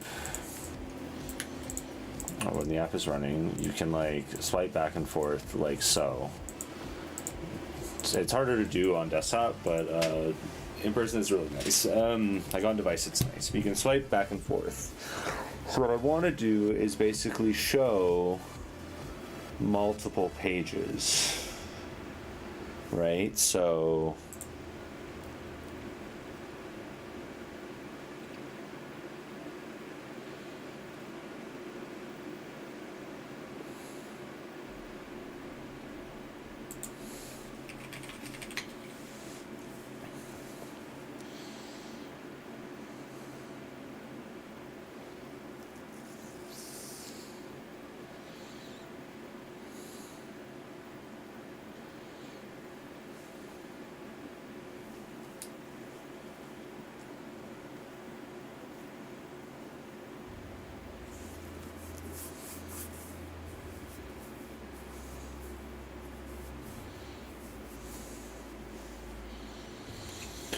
or what if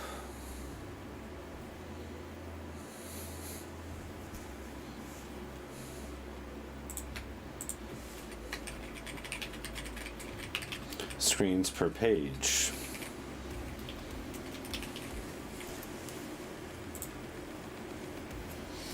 So what if we have screens per page?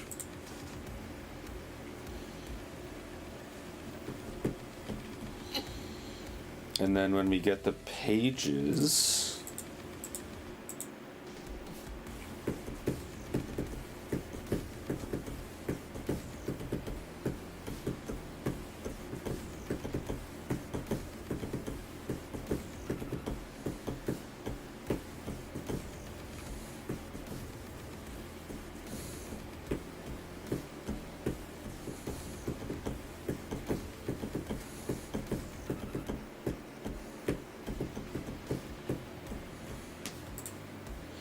remember page or state. Okay, so what I'm thinking is we have pages we have screens per page, right? So a destination, so the content doesn't actually know about this. So basically there's a destination that's coming, and screens per page is 1, so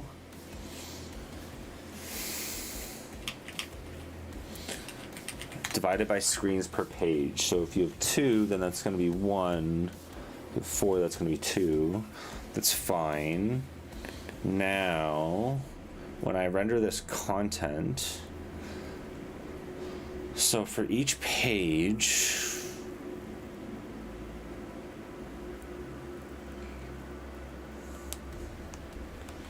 nav coordinator dot pages, current page.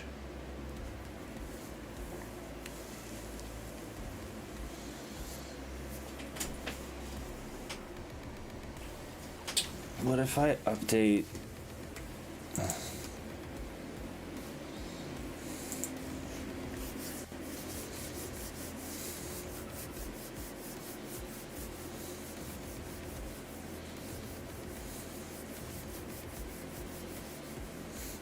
So the swipe nav host is the thing that actually cares about this, right? The so what I was thinking about doing is updating the pages. So the actual pages is going to be a list of destinations, but the nav coordinator doesn't actually care about like what's being shown, right? Like it doesn't care about that. It's just saying, hey, here's a list of things that you need to navigate to and from, right? It's not up to the nav host to actually figure that out. I think. So what I'm going to do is I'm going to put that logic in the swipeable nav host because it knows how it's rendering, right? And it cares about the UI. So screens per page, now it's going to get its pages. And then where do these get passed in?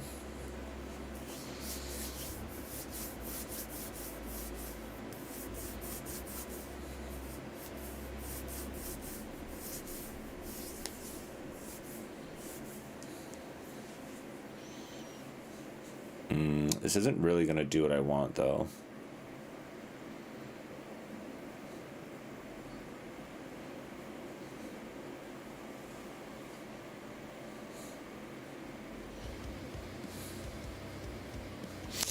Yeah, this isn't actually going to do what I want. Here's what I want is it's going to be...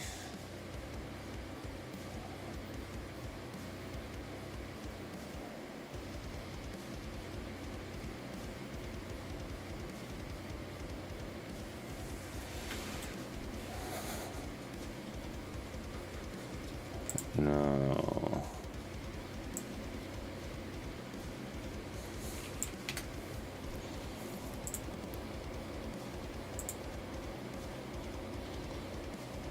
So the page count is still going to be the page's size.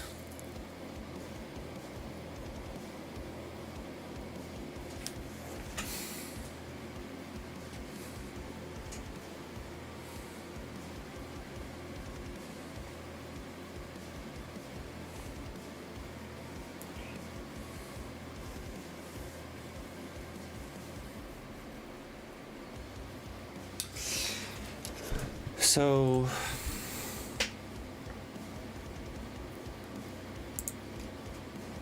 what I want to happen is it to be like there's page, and you click something, and then like the next one kind of just like appears in from the, or I guess it would be like this way, appears in from the side, right? And then when you click something out, when you click something in the new page, like this would just kind of disappear, this would come, and then like a new page would slide in on this side, and then you could swipe back to kind of like kind of transition between these three ideas.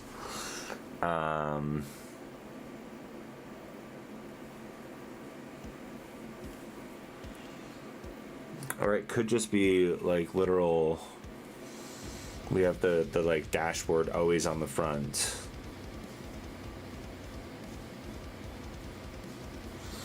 And we just get rid of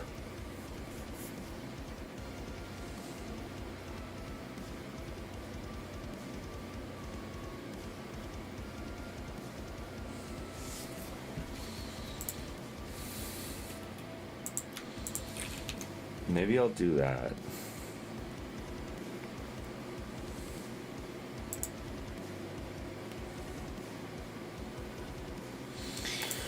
So how does this work?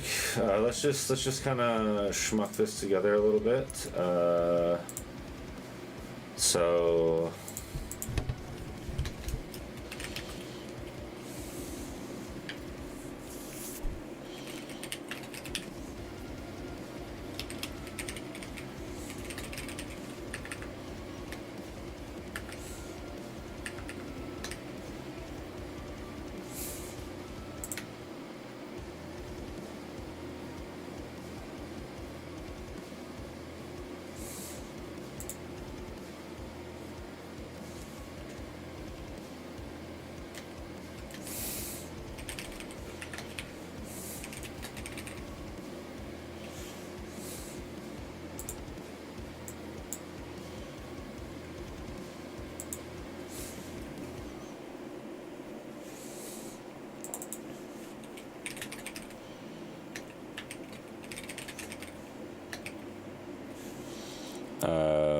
width DP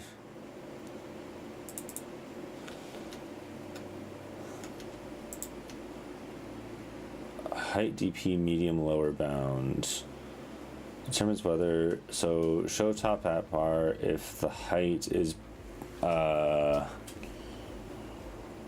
least the lower bound. So is tablet mode, so how are we going to show tablet mode? I guess just like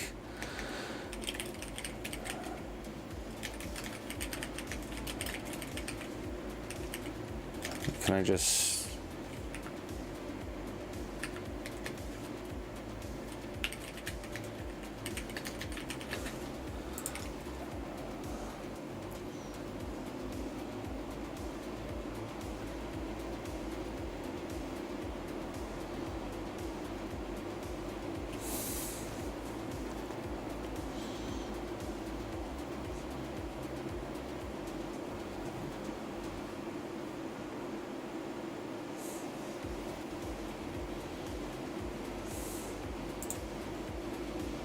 is this gonna work if I just go like ba-ba? Ah, so tablet mode has worked. So snack bar of yay.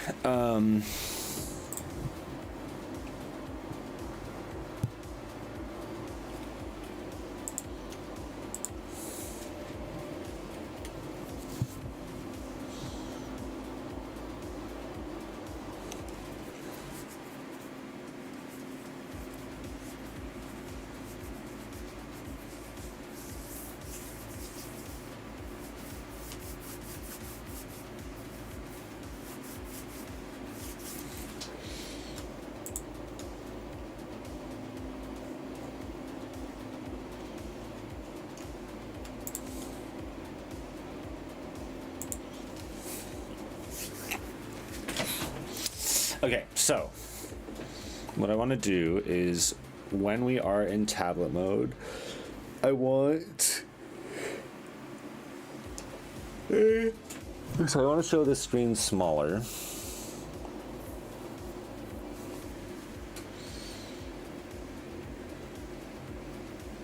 So pages dot size.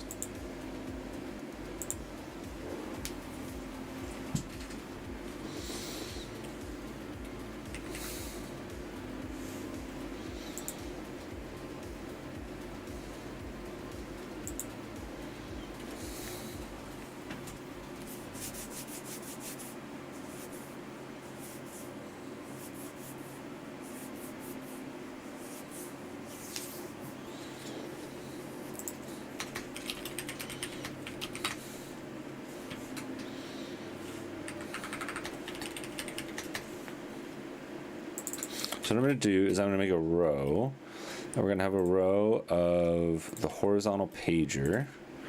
So, wait. So if tablet mode, we are going to horizontal, no. So if tablet mode,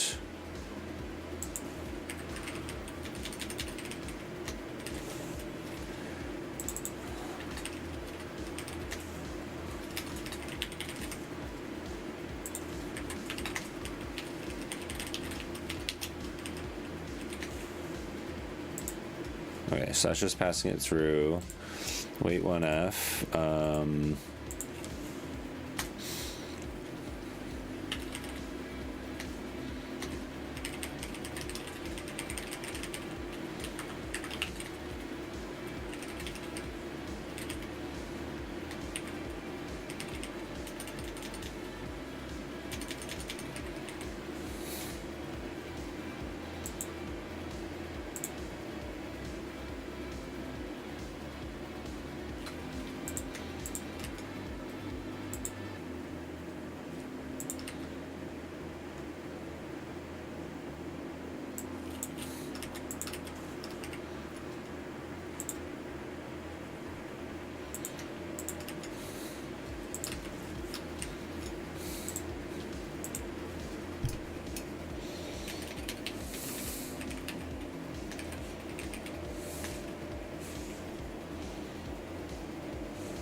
So, and then we pass in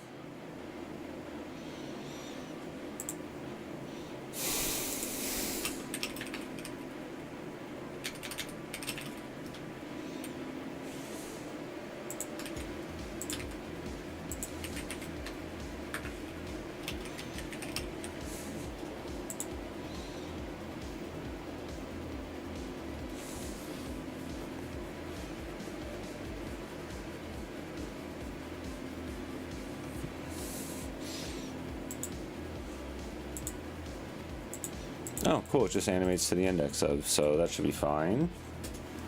Fingers crossed. Let's see how this goes.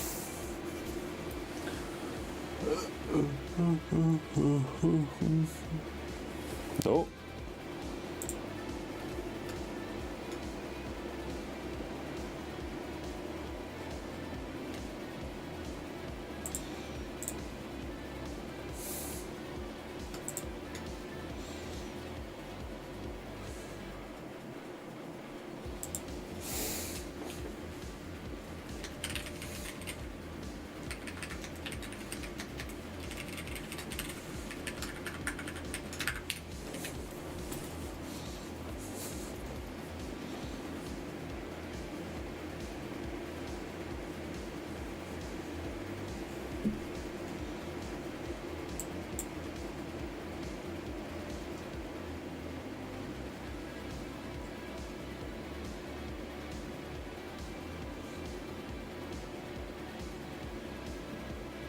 What? Size should be illegal argument exception. Size should be greater than 0.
Alright, so now we're only showing, if tablet mode, otherwise we're showing the horizontal pager state.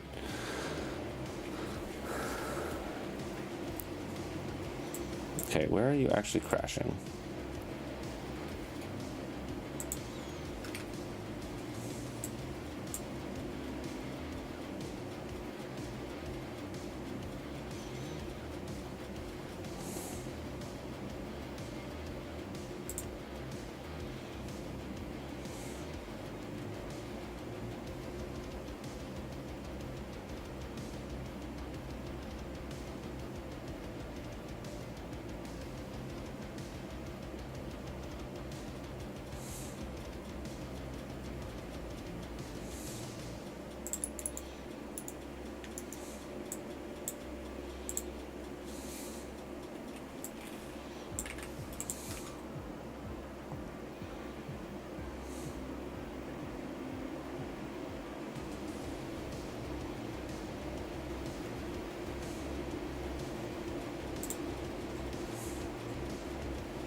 Is it that this can't be 0?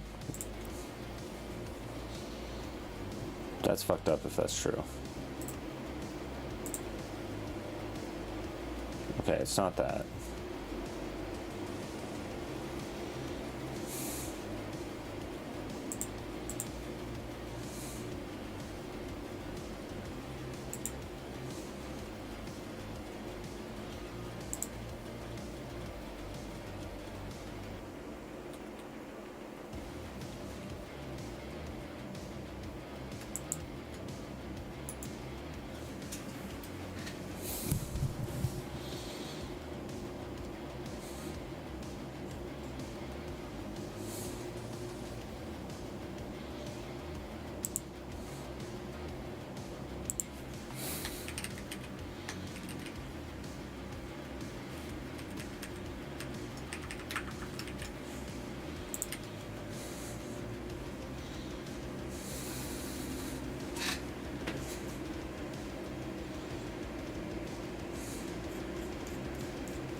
But so if the page count does not equal 0, then it shows it, but we're running into issues where we're getting empty list doesn't contain an element at size 0.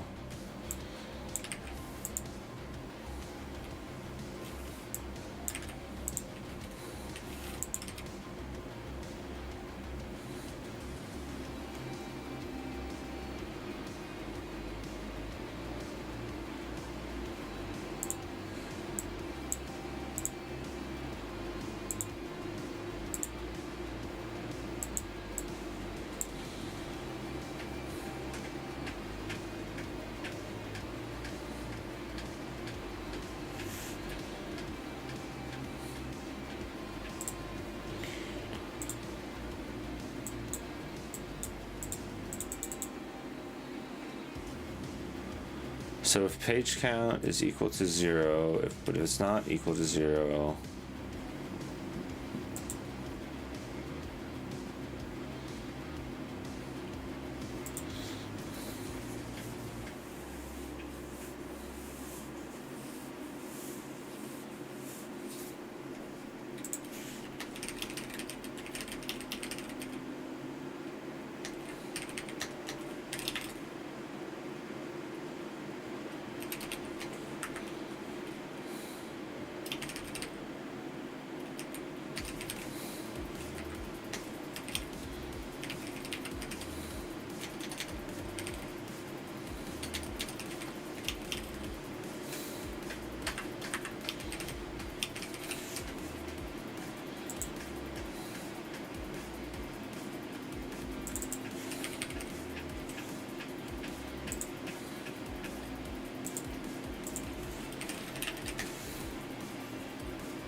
that should fix that. So basically what I did is I separated this out so that it's going to grab, so if tablet mode, it's going to grab the first page, otherwise null. And then for the pager pages, it's just going to grab a sublist of the pages dots. So it's going to grab everything from the first index up, but I think that's going to get an index out of bound issue for the first go, because I always forget how that actually functions. From index 1 to -1.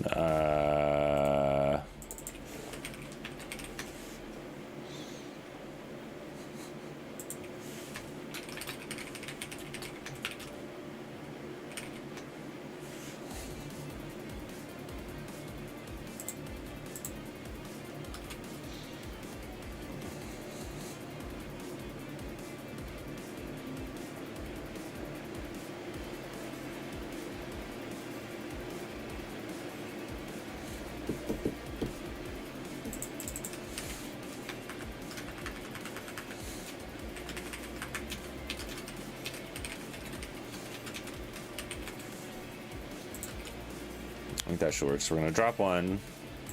Let's drop. Except the first n element. Sick.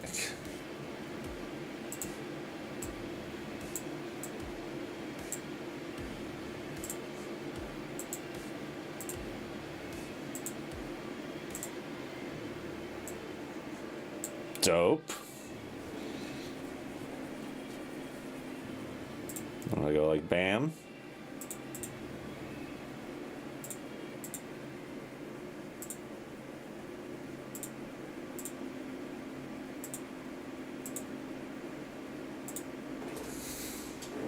Sick.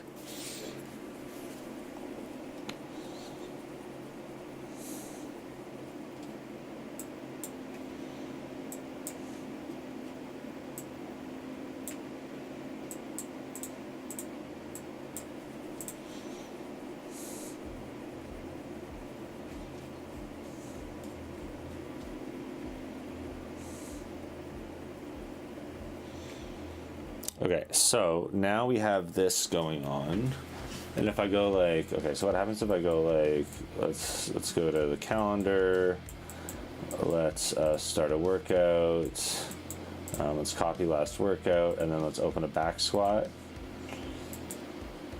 or like, so what happens if we, oh, this is gonna be cool. So what happens if I like create a set here? Oh, oh. That's cool.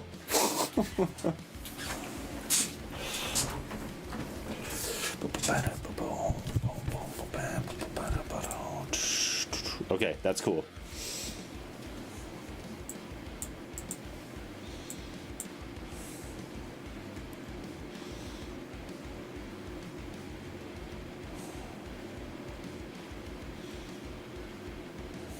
Okay, so what do I want to do next? So I've got this going.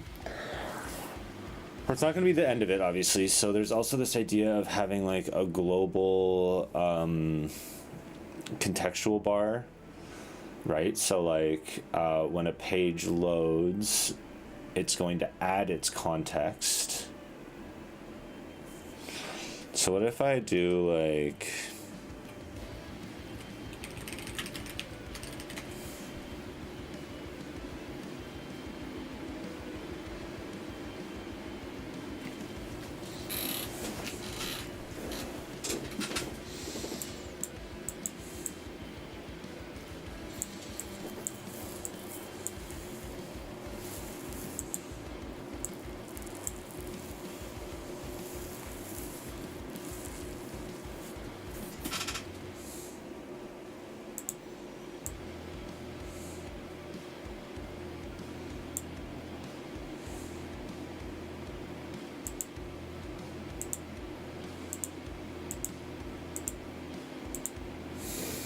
Okay. So we've got...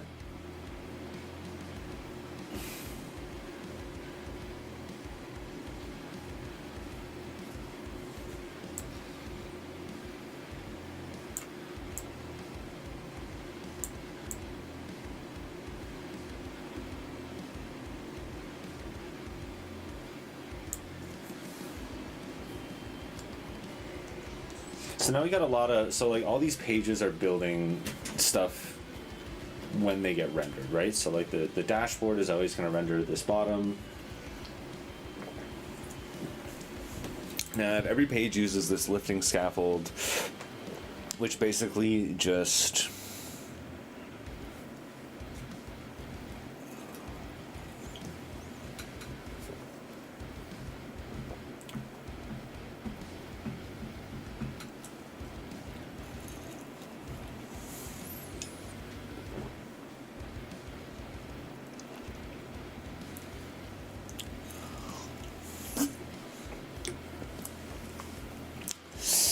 Can I like put a lambda in a mutable state?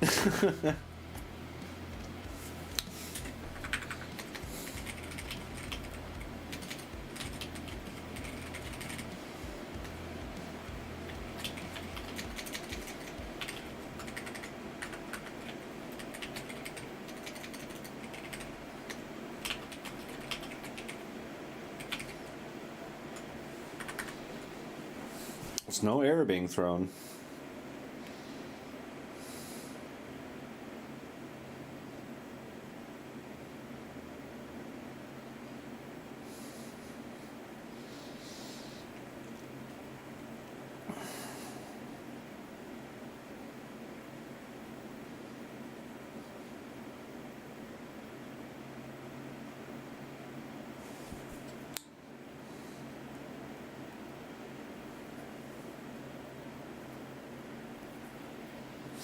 So what I'm thinking is that, like, so right now we have each screen has its own lifting scaffold, which it renders itself, right? Like it says, hey, I want to do this, I want to do this, then we're kind of good to go.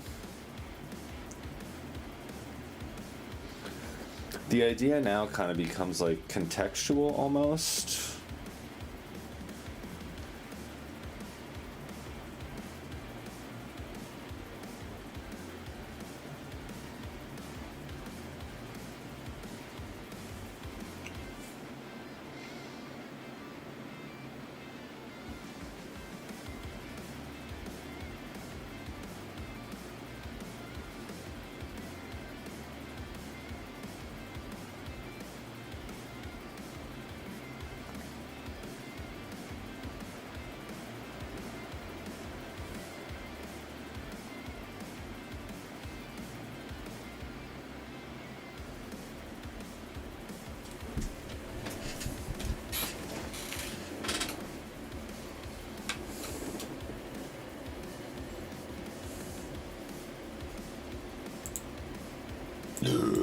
Well, that's not good.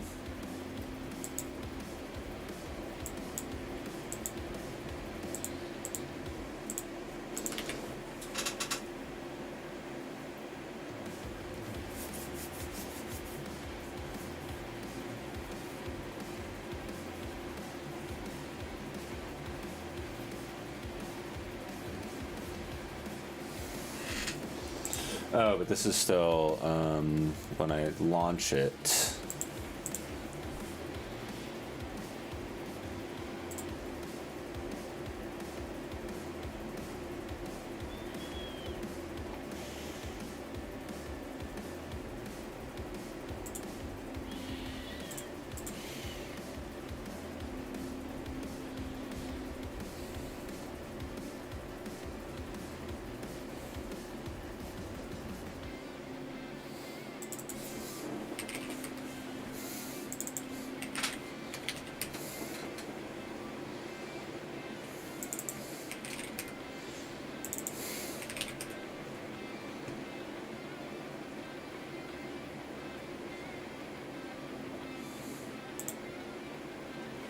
How does the pager pages have this though?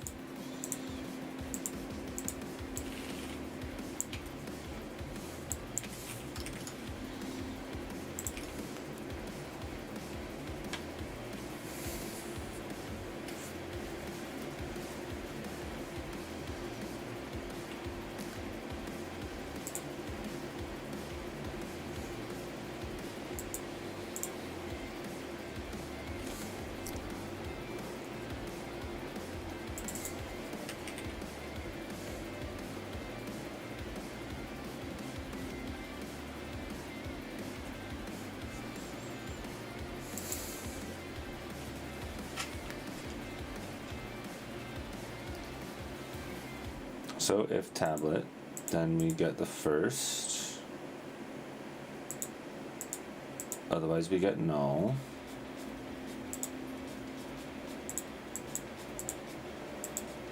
Yeah, and this function's totally fine.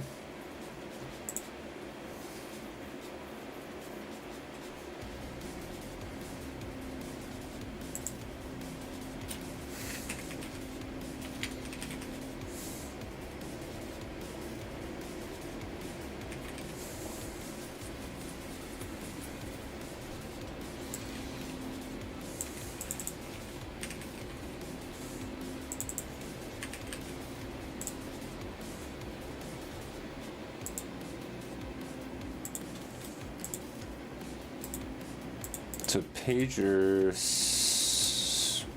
pages dot size. Why is this getting 1?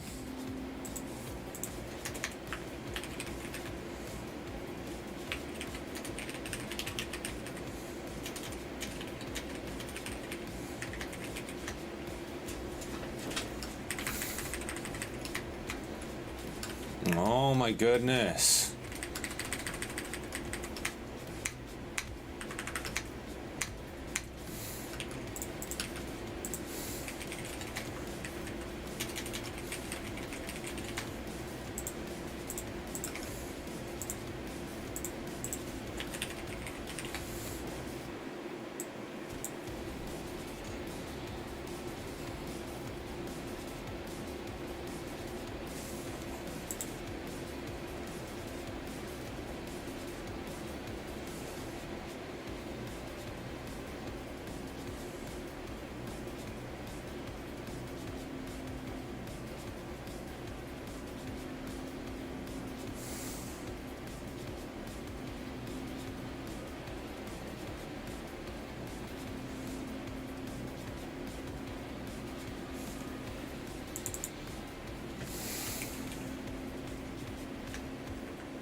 It's gonna crash, and this should be fine.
Why didn't the apply work?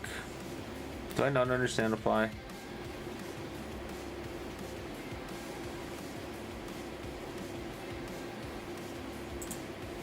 All right, sick.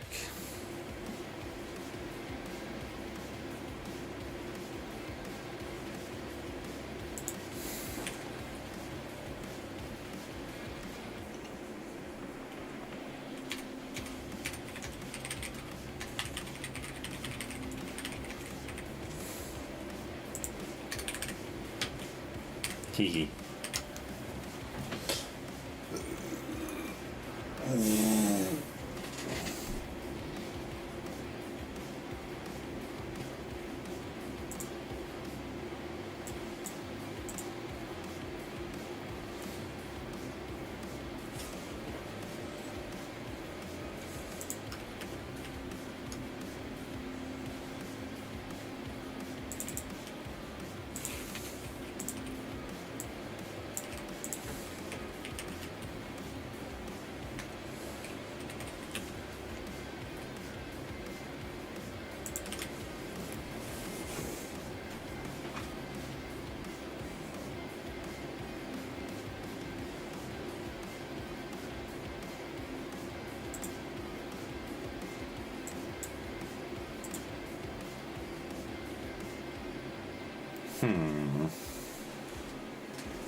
If it's empty, then it's bigger. Otherwise, it goes down to 1.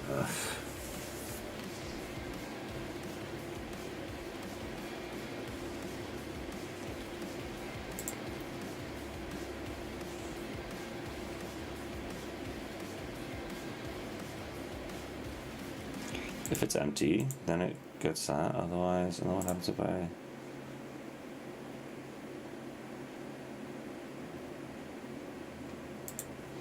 Oh, because it's still there. What if I do like 1.333F?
So what I want to happen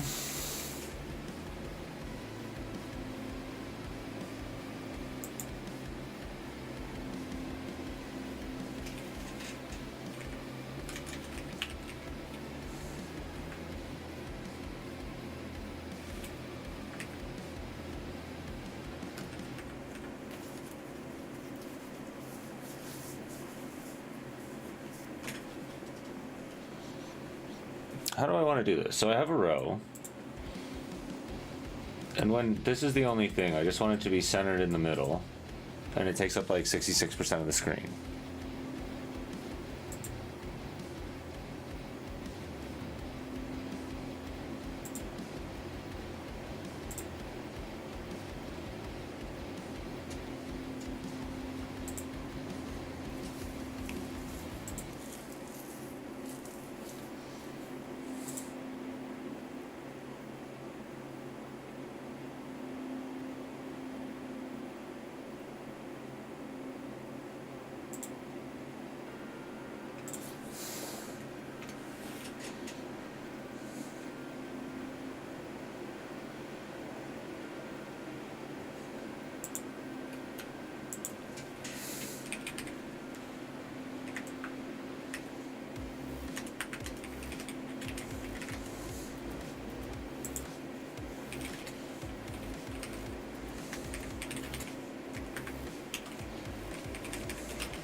Okay, so now we have this idea of pages and whatnot. So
okay, so what I'm going to do, now I'm thinking about the toolbar, right? So I have these two different toolbars that are kind of being managed differently, which is not great, but I'm going to make it a little bit easier, right? So what I want to do, well, I kind of want to like move it to the swipe nav host or something, right? Which puts way too much dependency on the swipe nav host. But what if I...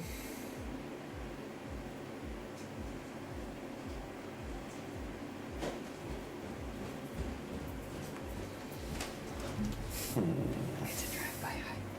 Hi. Bye. Bye. No Coke? I can get you one. No, it's okay. I'll take a break in a minute. I get that. I have another meeting. I'm doing foldable designs, so my brain's a fun. little... So we've got this now. Oh, I love that so much. So you just have the normal page, and you can go here. So it starts out just... So even if I turn my phone sideways, it would do the same. Yeah, so it starts like this, which is just normal, and then you just... It brings in this, and then this is kind of normal, right? So just, this is whatever page you're in. So if I go here, I can go like bang and click into this, and then it shows my workouts, and I can even say, do this where, oh, that's going to be a little bit weird. Let's say I did,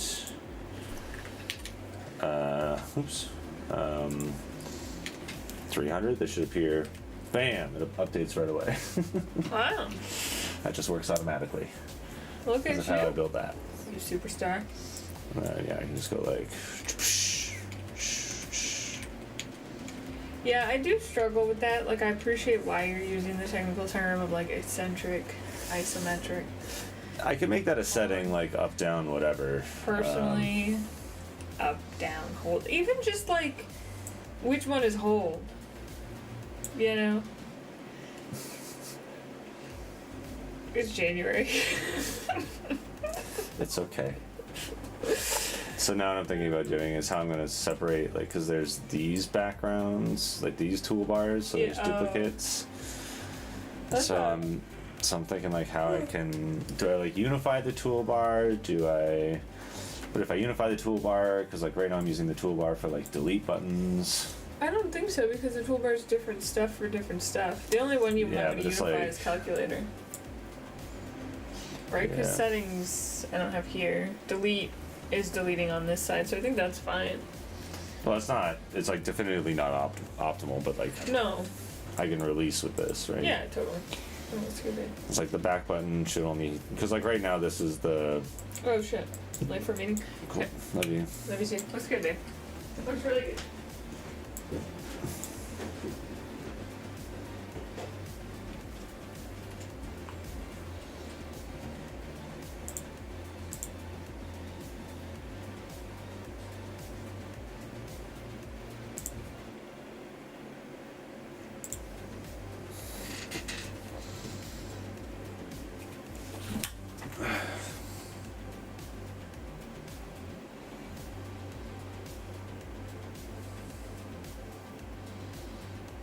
Because I can't put like a scaffold in a scaffold, can I?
Yeah, this is airing immediately, right?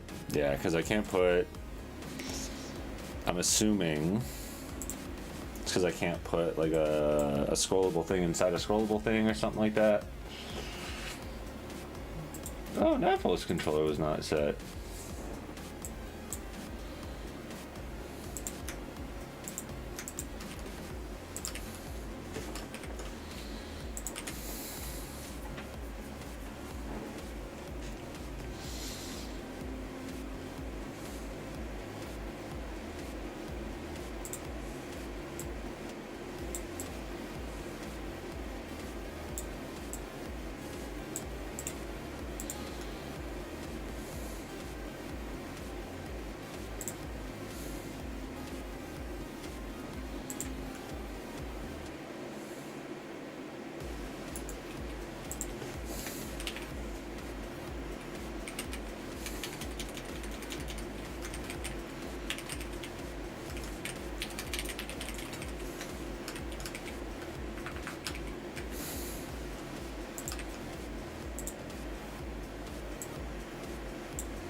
Oh, because that's going to happen with everything.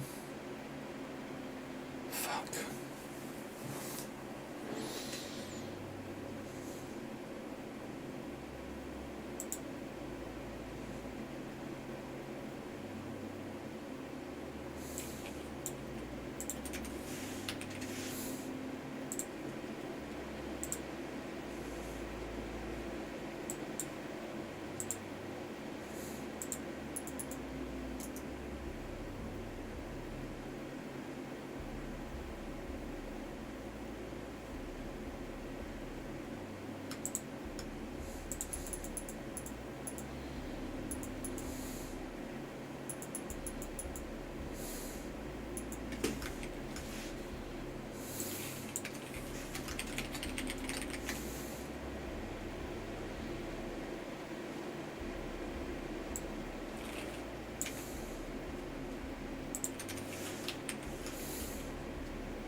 So I want the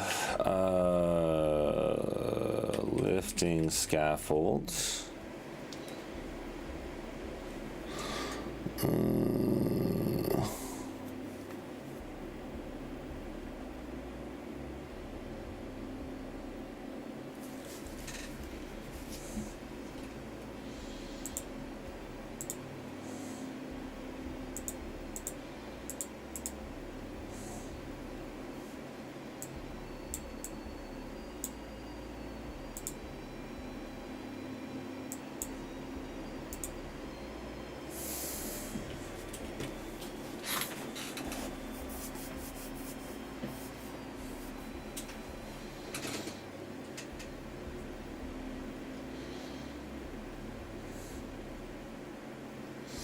Okay, so now I need to top bar, trailing content, leading content.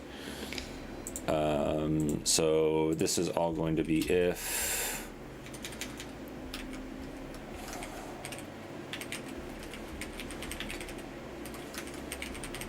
tablet mode. So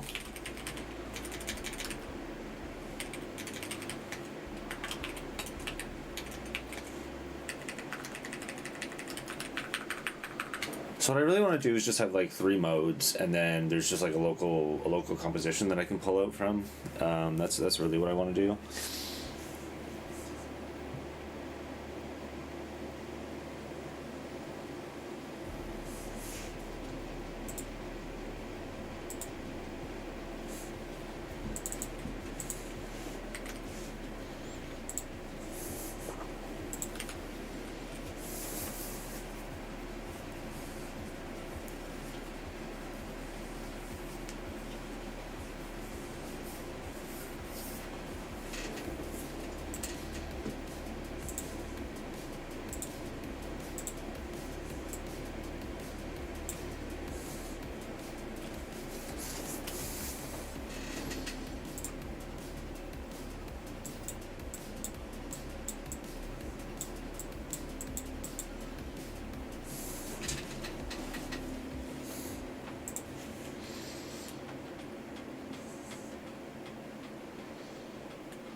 And then I guess trailing content just always creates a calculator, but now I want to create a calculator and then an X.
see how this looks.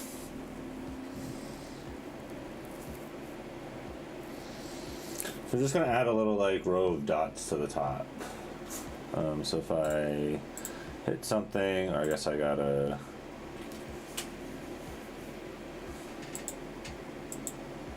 Oh, this is always adding, isn't it? Interesting. I'm now seeing some issues with my actual navigation.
Okay, that's cool for now.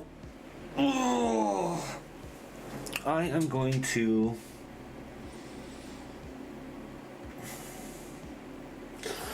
I'm gonna take a break on this for a minute. But I've got this kind of going. Now I kind of want to play around with the idea of this like global fab state, which might be a little bit more impossible than I think.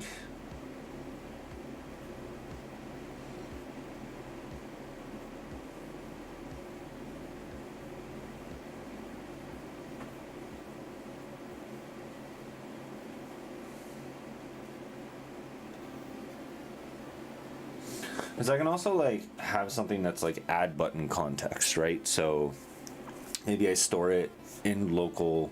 No, I shouldn't store it in local because then state could be like updated and removed. That's the same as storing it in like global state. So I don't want to do that.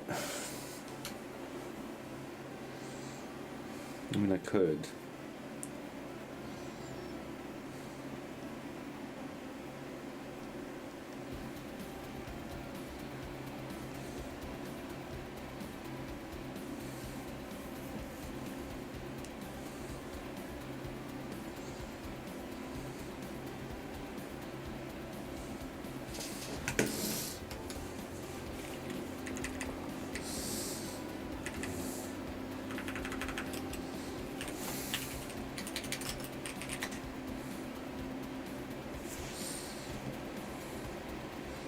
What was this? Life 40.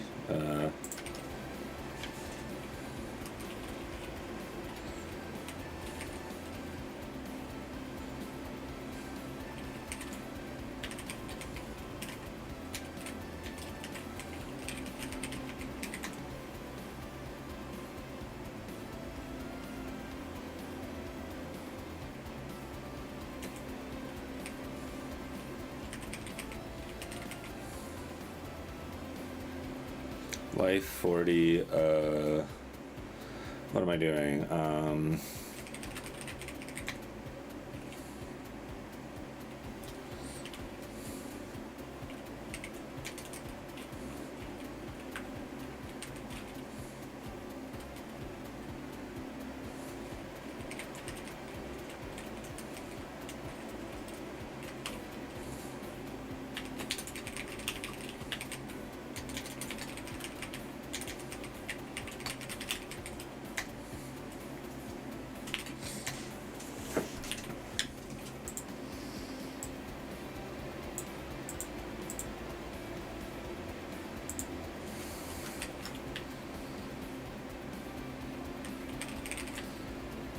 So the other thing too is now, like especially with these, it feels very compact and hard to handle all this. So what I'm going to do is we have our floating action button.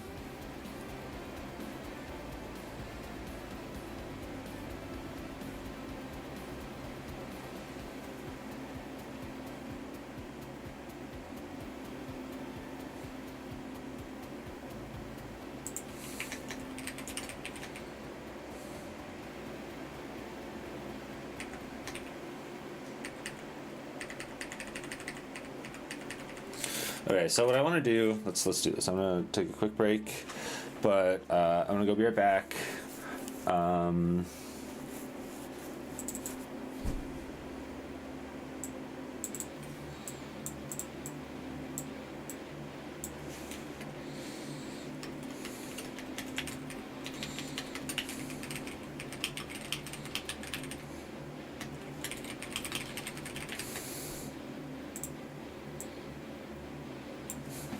All right, I'm gonna be right back.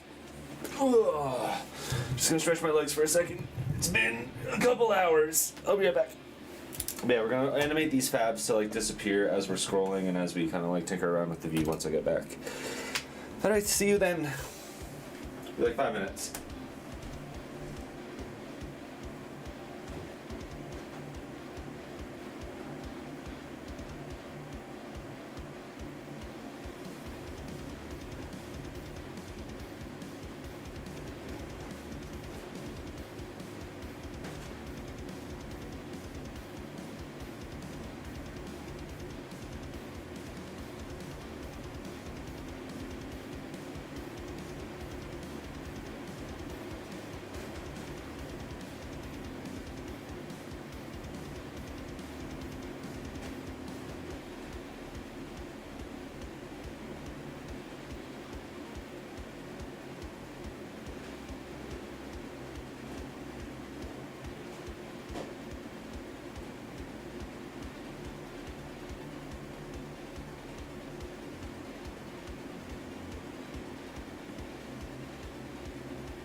And I'm back.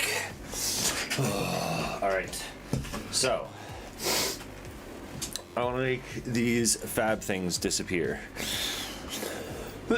You know, me leaving the BRB, my back message was like half. Me kind of being like, hey, this is what I'm going to be doing when I get back. Please stick around. And also for like me to remember what I'm doing when I get back. I try to think about it, but the mind wanders, you know?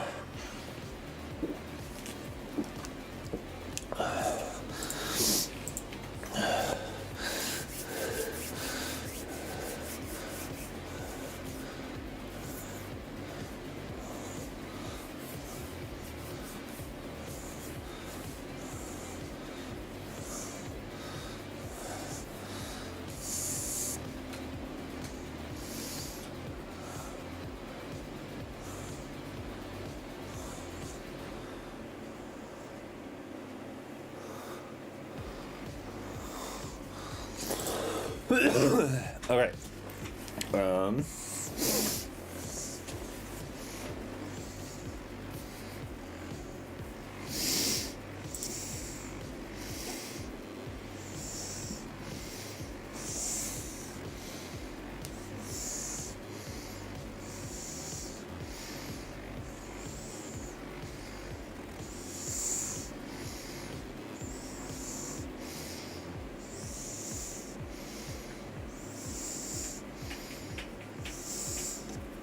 Okay, so how do I do this with the fab?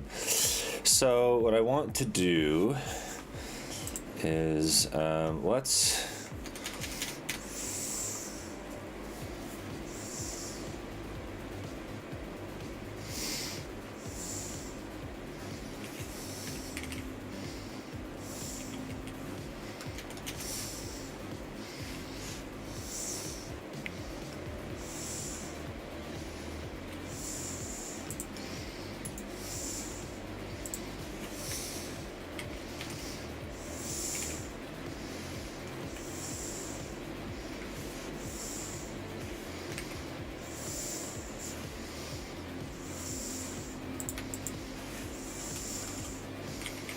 nested scroll connection, hide view when scroll down, or actually a better question, jetpack compose nested scroll connection, scroll direction.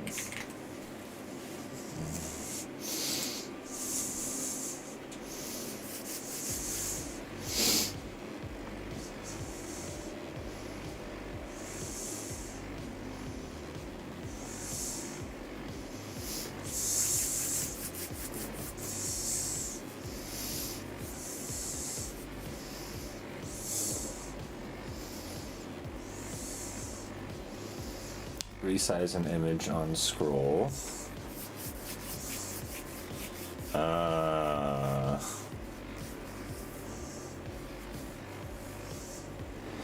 So, but if I just want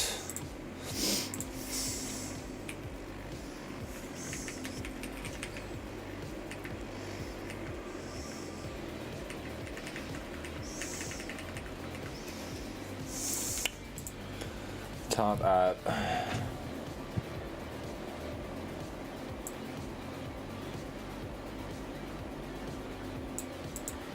animation spec,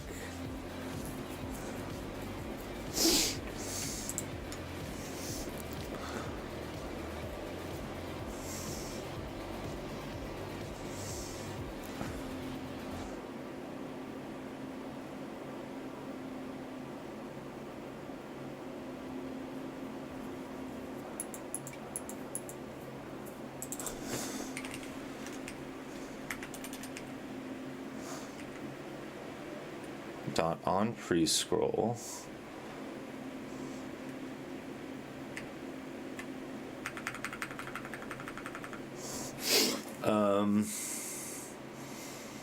what is it that I want to do?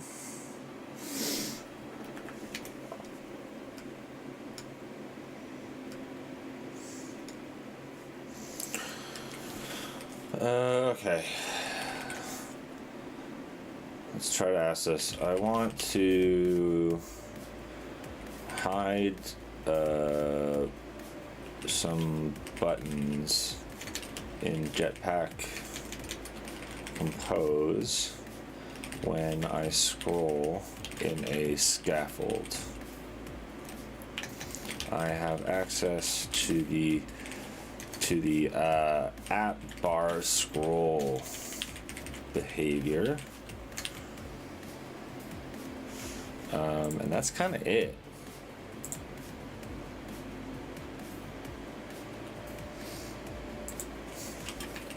A nested scroll connection and top bar state. All right. Let's see what this thinks of.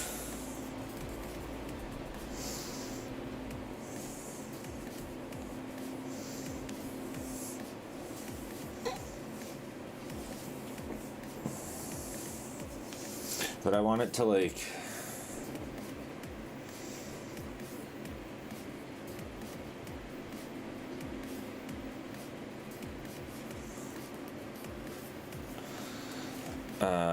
I want it to appear if the user scrolls down even a little bit.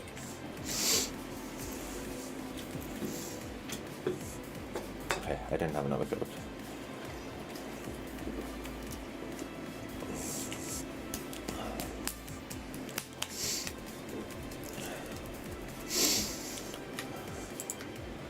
Okay, that's fine.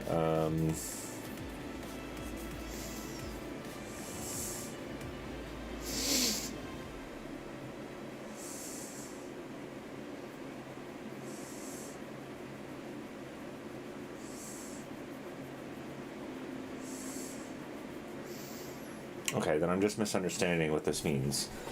0 expanded to negative values class. We check the current offset is basically at the top.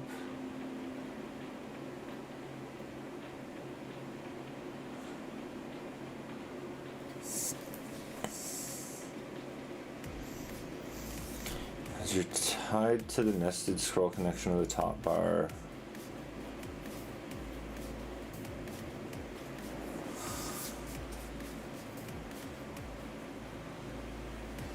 Services until the top bar is fully back in view, but I don't want it to be only fully back in view.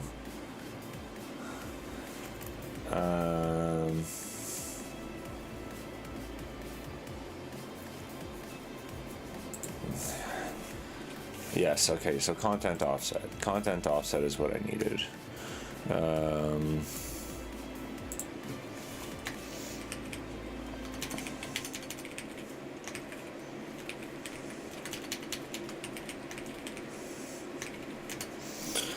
So what is content offset? Total offset of the content scrolled under.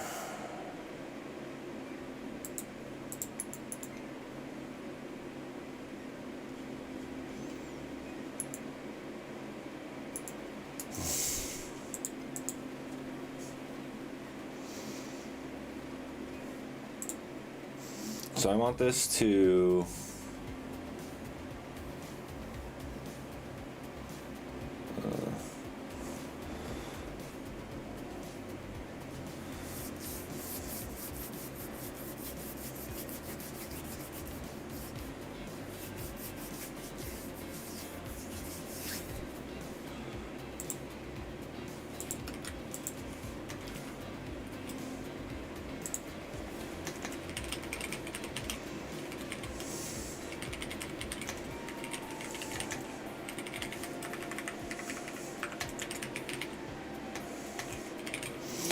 animated visibility. Visible is visible. This is going to be a var.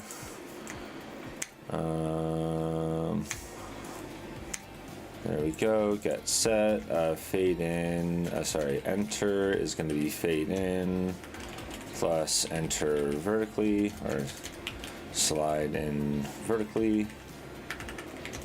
And then exit is going to be fade out.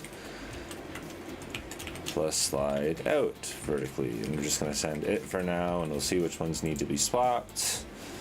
All right, this needs a visibility, so there we're going to have that. And then no, we're gonna just launched effect.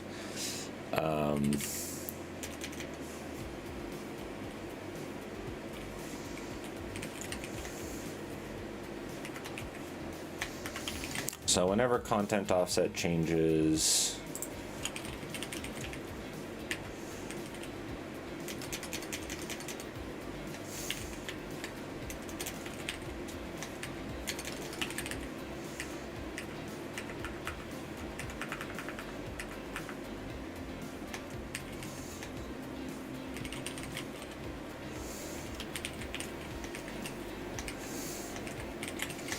okay, so let's first see what this is, and it's just always going to be visible. Let's see what values we got here. I really wish that would stop appearing.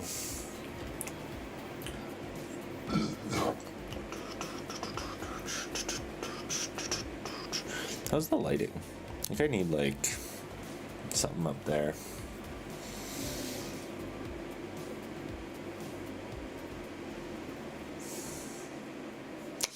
Hey, Vesque. Am I saying it right? Apologize if I'm not. It's going well. Playing around with a bunch of different stuff today. What have we done today? I tried to get snapshot testing, but I ran into a blocker with compose resources. So because of the way that I'm doing localization, it doesn't work with the tool that I wanted to use to generate snapshots. So I need to rethink that. I might need to manually write out some stuff, or I could just write like an annotation processor or something that generates it. The tool of finding everything that's annotated by something and generating code is not impossible. So that might be like a Wednesday or Friday project. I would have to remember how to do annotation processors, but that's not the end of the world. And then I've just been tinkering around with like tablet mode and stuff, like doing some UI. So yeah, I played around with this. Like this is kind of what I was thinking. Talked about maybe doing something like this, but this is the app view where we just have like navigation, the add button, a bunch of navigation, and then just kind of like blocks of information. So taking all that navigation and moving it to the side, and then I thought about, nah, I'll just keep it in the bottom, and then I thought about having like this unified idea of a floating action button so context gets added and shifted.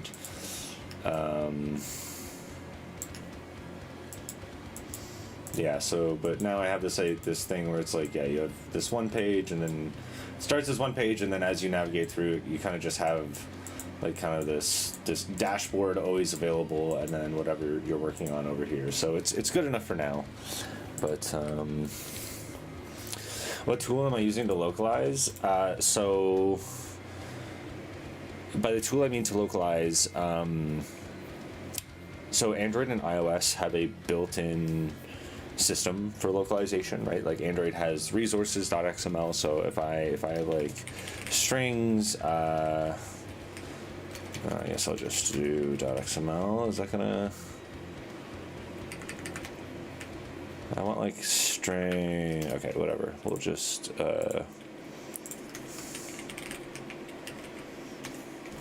Oh yeah, I guess I could just do this. So there's like strings.xml, right? So I have like Spanish and French, right? So if I have these files, and these files are populated with proper strings, and like all the keys are there, right? So it will use the English file as a base, and then if the keys are there, it will use these as override depending on the user's localization.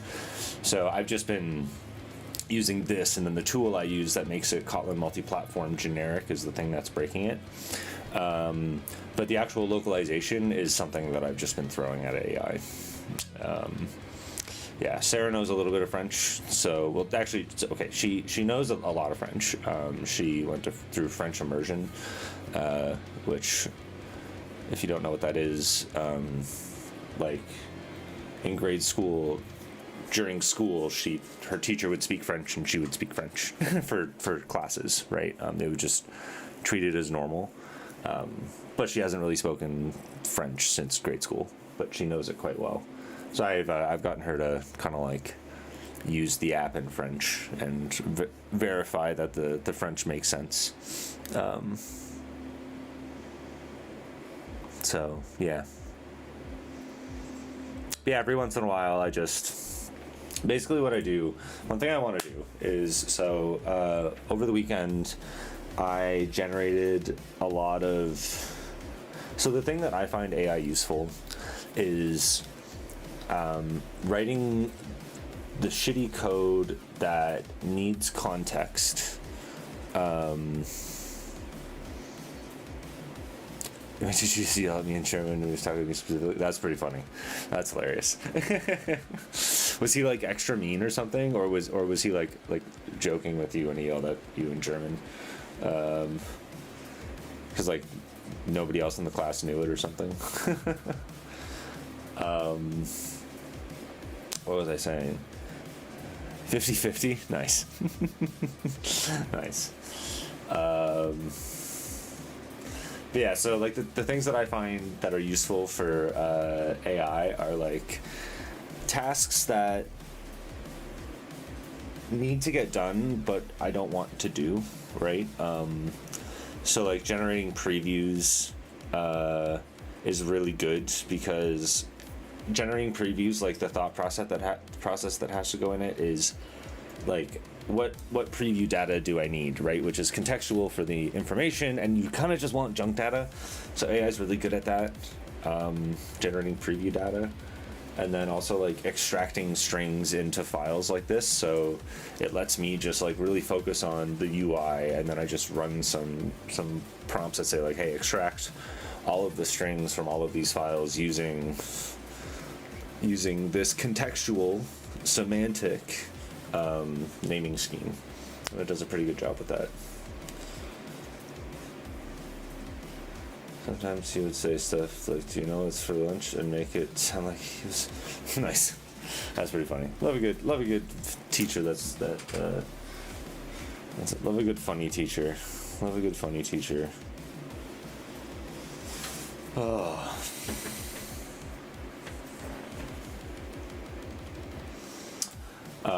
Yeah, so the like tablet horizontal slash like foldable whoosh experience is going to be this, where you just click something and then it opens up into this kind of dual view.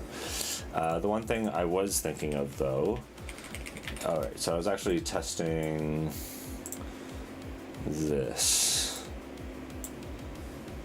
So it always goes negative, and then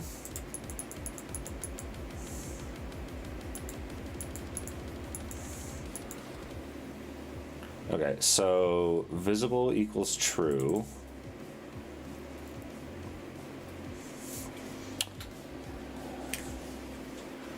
So visible equals greater than equals 0. Oh, I'm typing weird. Okay, so whenever the content changes, I want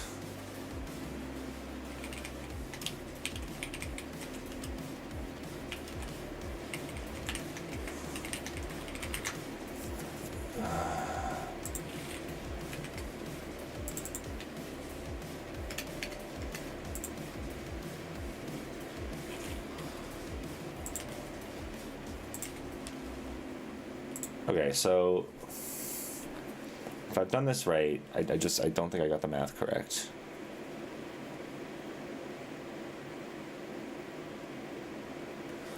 Well, I'm always impressed by how they make semantics work when talking to an LLM chatbot. Oh yeah, it's very impressive. And I mean, like it, like so. I mean, I'm not very far in it, but I've been trying to learn how to like make an LLM, and like the more, so like it's vectorizing things, right? So as long as it's approximating everything, right? So as long as the approximation is close enough, like it's gonna mess with your results, but it can still probably get close enough because it's just tokenizing everything, right? And as long as the rest of it adds enough context, it can figure out what you're still gonna get in the general direction.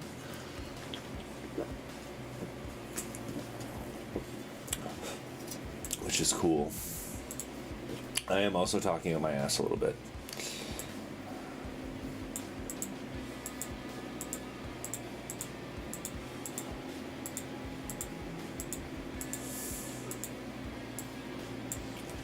Okay.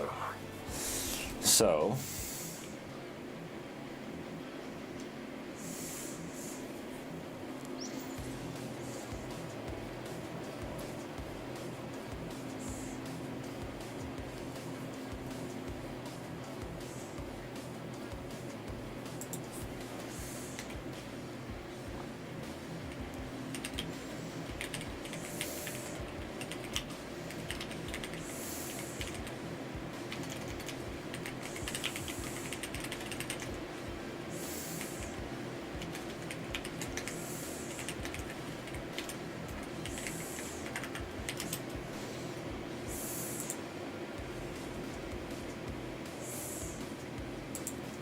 okay, so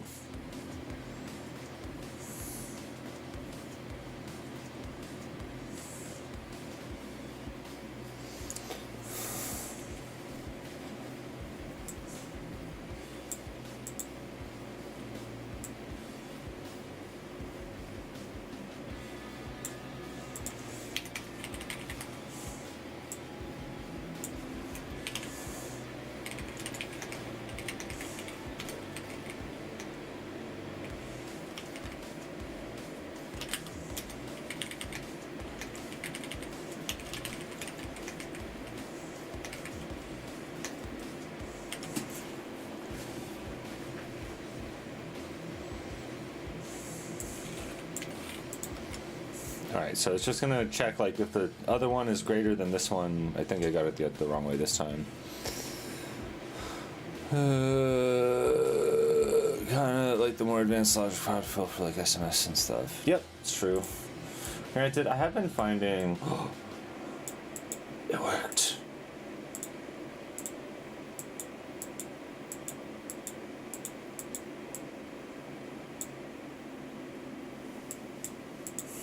It worked.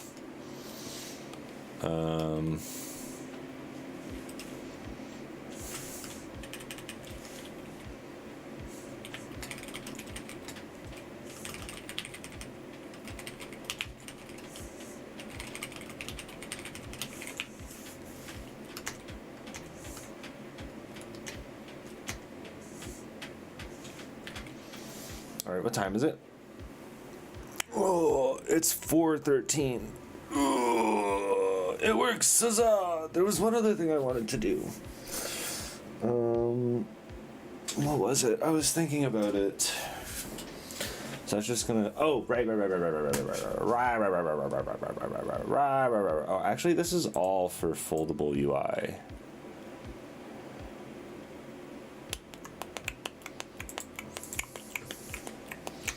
Yeah, I'm just gonna fix up into that because this is all for foldable UI. What I wanted to do was the lifting scaffold.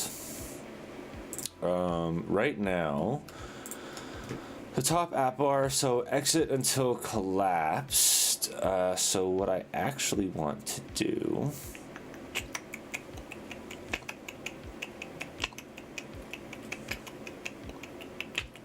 No!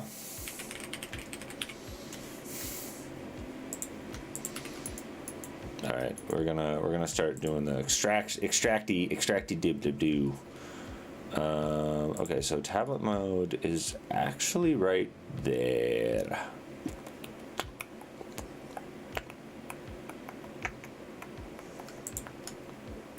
Oh, these are composable, are they? Oh yeah, I can definitely.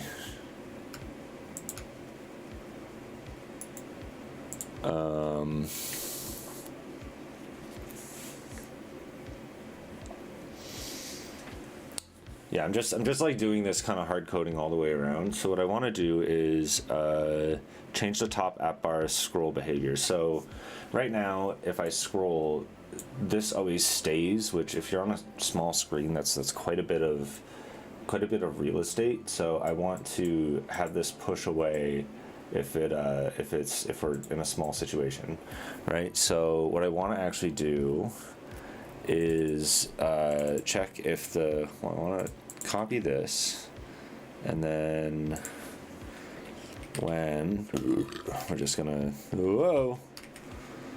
do this really poorly.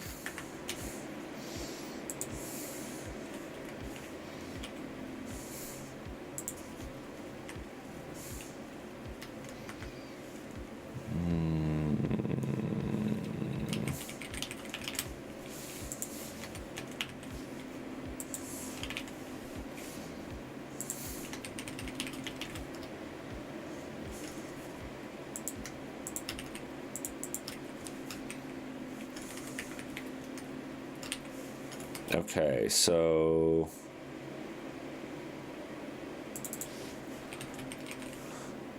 is width at least breakpoint. So what I want to do is check is height at least breakpoint. Height DP medium. So if that's true,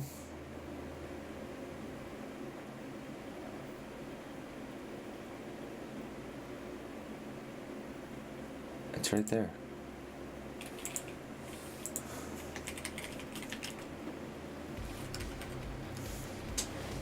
Oh, I think I am missing, yes, a bracket there. Yeah, sorry. I should clarify that when I say that. So one thing I don't really have on my current desk setup is, like, my Linux setup, I don't really have a good way to, like, look at the time, because I used to have it on my Stream Deck, but the Stream Deck keeps on, like, the Stream Deck software keeps on crashing, or just, like, not setting up properly. So that's specifically on Linux, because I'm using, like, a third-party one, so I don't expect perfect, but it is definitely very annoying. But it's the one that works the best, surprisingly. Okay, so when we are, is height at least the breakpoint, and when it's not, we just want to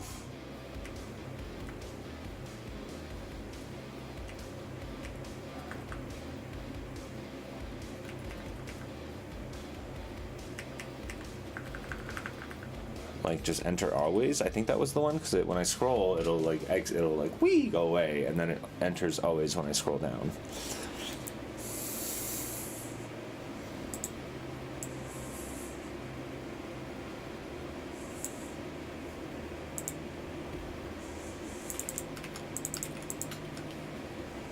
We might not even be at the lower bounds.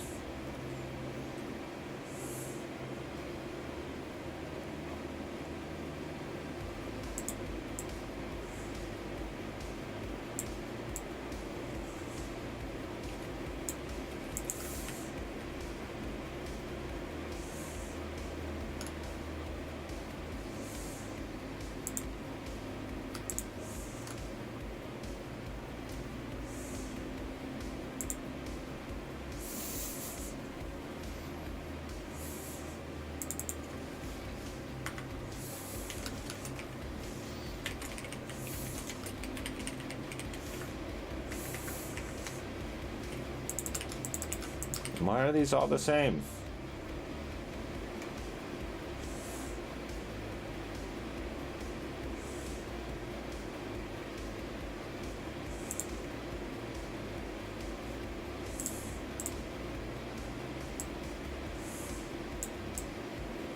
Okay, so now that we're getting pinned,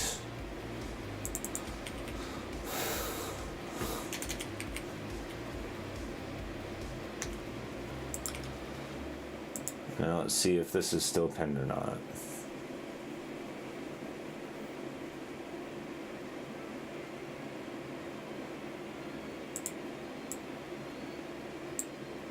Okay, so this is still pinned.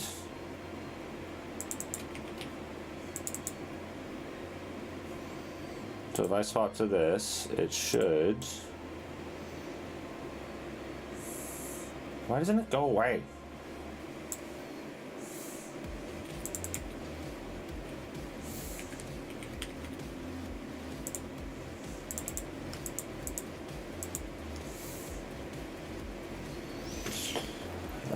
Returns a top app bar that is set up with a top app bar behavior. Immediately collapse when the content is pulled up and will immediately appear when the content is pulled down.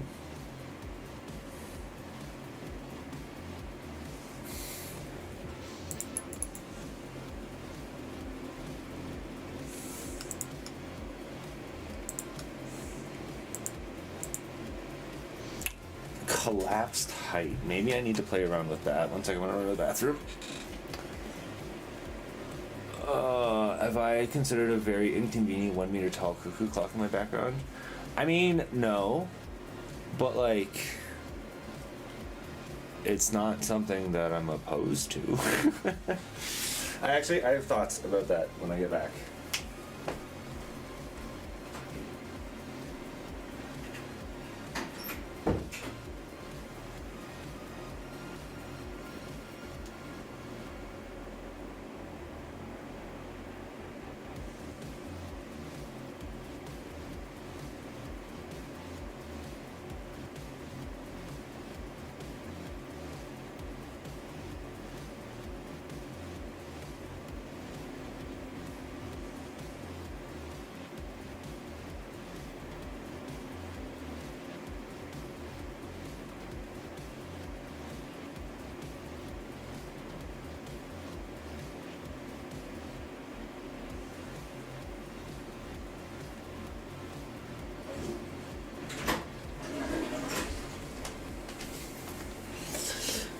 I'm back.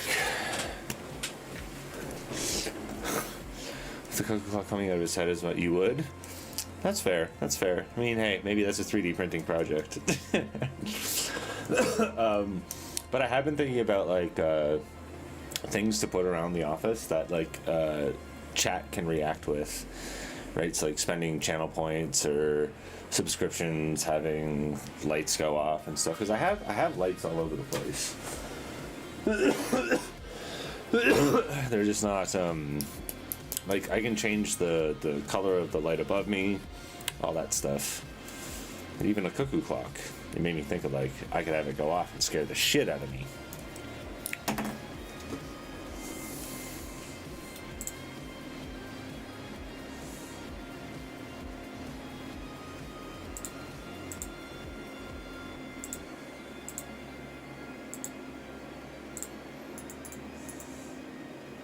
Okay, I'm just gonna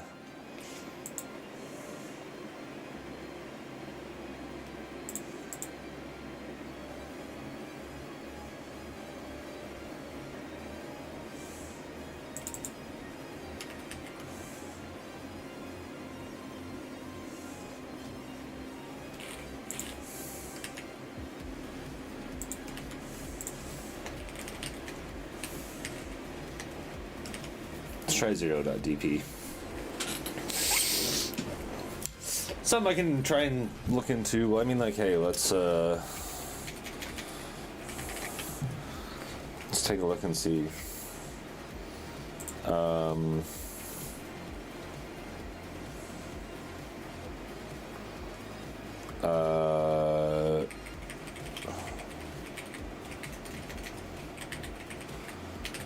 Cuckoo clock toggles.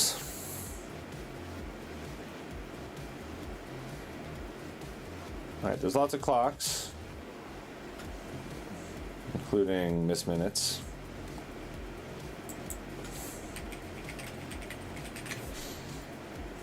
Can I print anything with Linus Torvalds? Nah, he's probably pretty good at, well. English speaking. I live in Toronto, Ontario. But, so yeah, pretty close to the Quebec border, to be honest. Like, we're a 4 to 6 hour drive, I think, something like that, away. And then you're in, yeah, like I've driven to Montreal and stuff, and it's like an hour flight, hour and a half flight to get to Quebec City or something. You're basically up and then down. We only flew once. We only flew that because we didn't have a car once. But the further away you get from Quebec, or the further away you get from, yeah, I guess really the further away you get from Quebec, the less and less French gets spoken. Like, I had to learn French until grade 9, but like my cousins out west, I think, had to learn French until like grade 6 or something, right? The ones that live in Vancouver.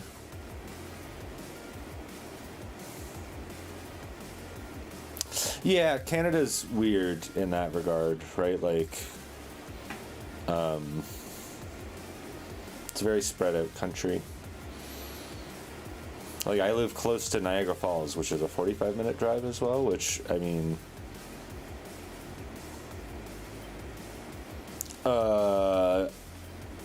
yes, I speak a little bit of French. I can read it. I can read it a little bit, and like, I know parle is speak petit little peu français of French. So I'm thinking you're asking me if I speak a little French. Like, I can piece together things when I read stuff. Because I mostly, like, we learn French in Canada, but our French, unless you're doing the French immersion stuff where you're like speaking it, we never really like have conversations. I learned a lot how to read and like write French, and I don't remember much of the writing because I never kept up with it. But we never really, I never did a lot of speaking. It was only after grade 9 that like people started speaking a lot more.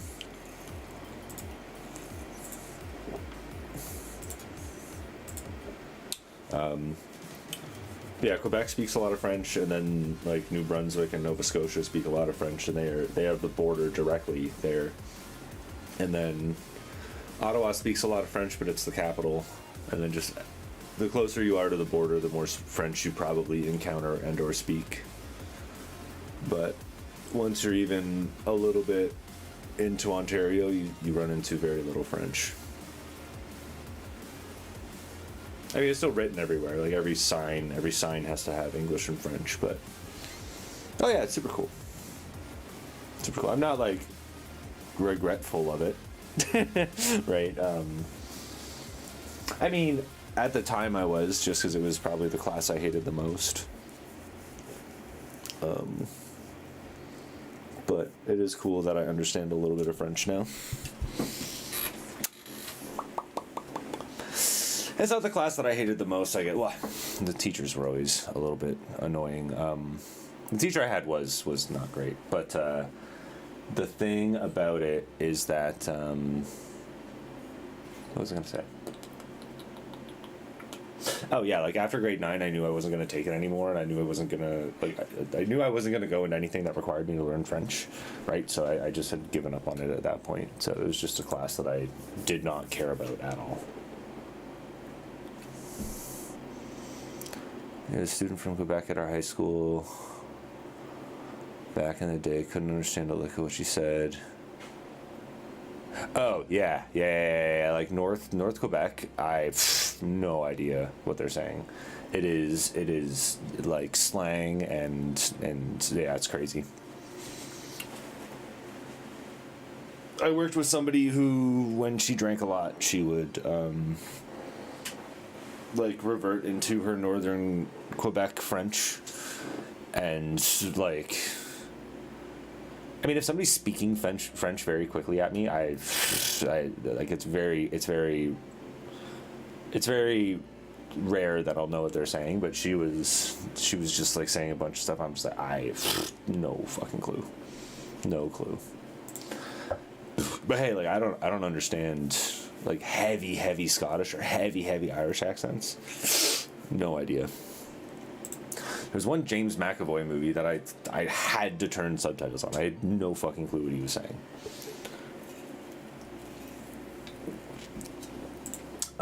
Okay, so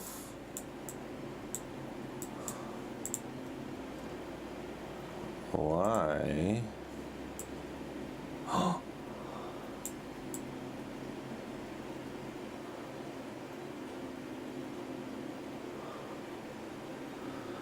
Okay, so it is.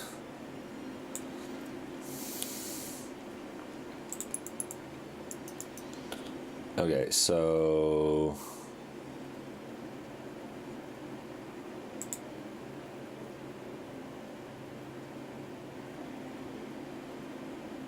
What did I want to do? It was collapse height at 0 dp.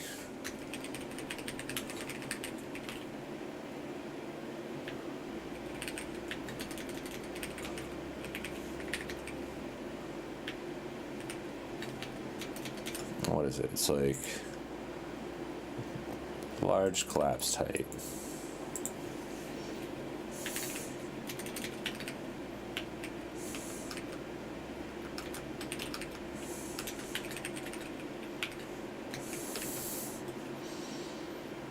Yeah. Can't type all of a sudden.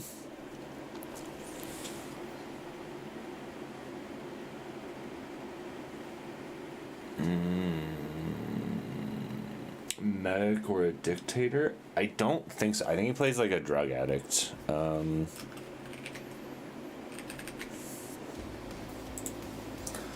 go to IMDb. I think, do I have a, I wonder.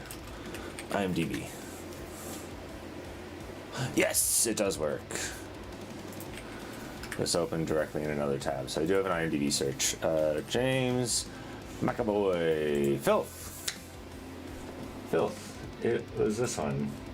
Bruce. Yeah, corrupt drug-addicted policeman with bipolar disorder attempts to manipulate his way. But honestly, I think he's played a lot of movies where he does this kind of accent. I had no clue what he was saying. Not a single clue.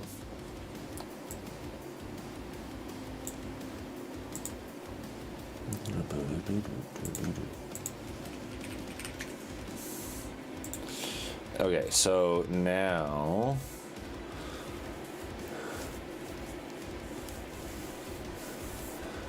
if it's true, exit until collapse, otherwise enter always.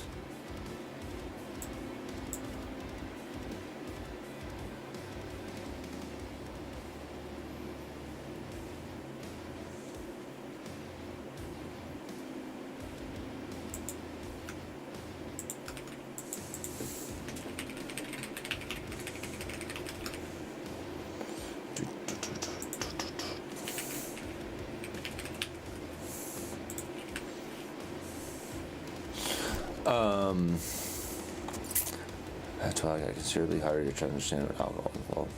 Oh yeah. No, definitely. But like I think she was like that's, from my understanding, what she was saying was very standard.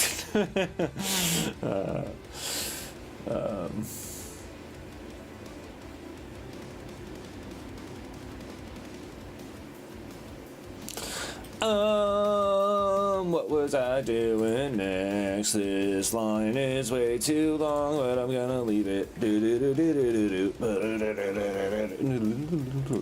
Okay, I'm losing my brain a little bit. Okay, so what did I want to do? I have tablet mode now, and then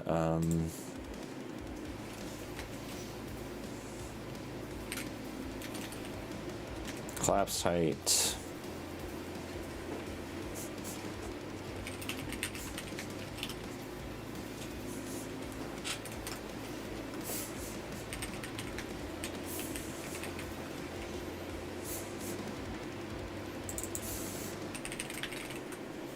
Short mode.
There we go.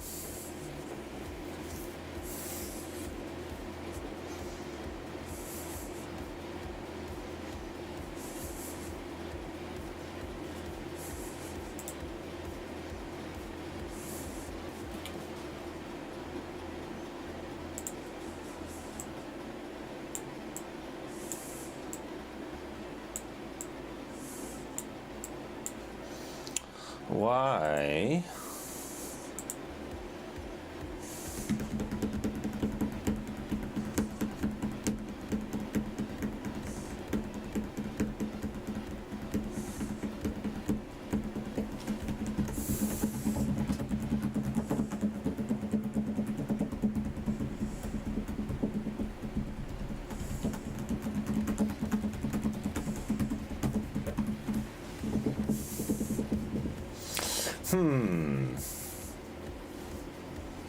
Because this adds a little bit of a problem where I'm not going to be able to actually like delete things. So okay, the problem is that when I set the collapse height to 0 dp, the buttons disappear. And that's because the collapse bar, the buttons sit within the actual collapse bar.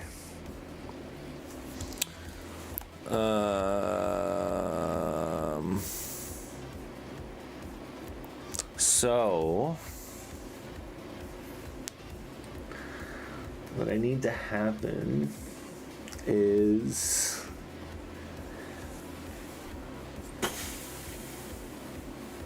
let's check if this is working fine in like regular mode. No, I don't want that. I want this.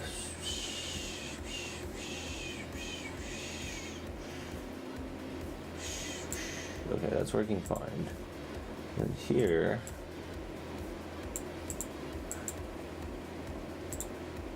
why do you disappear? Why would you make my buttons disappear, Google, when I set the collapse height to 0? I just want it to go away. I just want the top bar to disappear forever.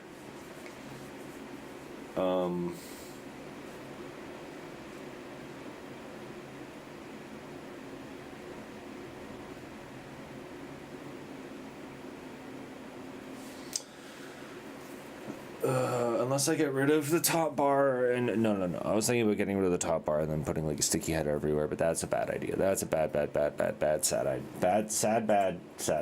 idea.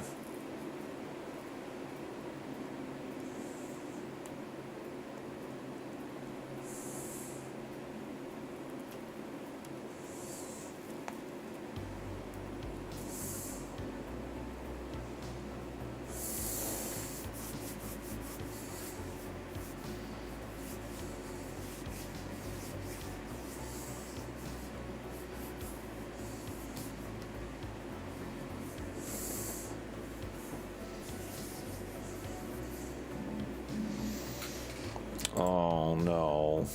What time is it? It's 4:39. Canadian. Toronto time. So I just thought of an idea about having like a little grabby thing here that I could like change the width sizes of these.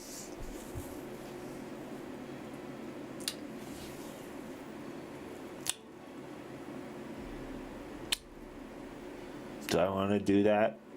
I kind of want to do that.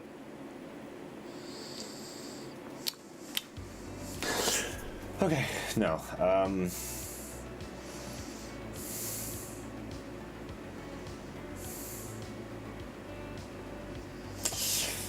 So then losing it. So then I just have to have the toolbar there. What if I,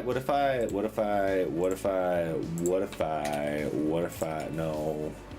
I'm making 1DP, then they're just gonna be like super small. But maybe it'll work. I doubt it. Yeah, because they're still just up there.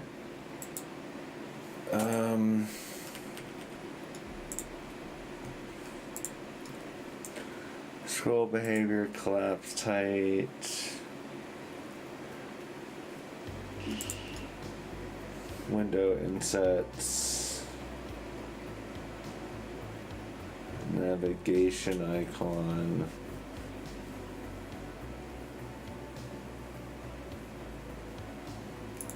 And all my trailing stuff goes into actions.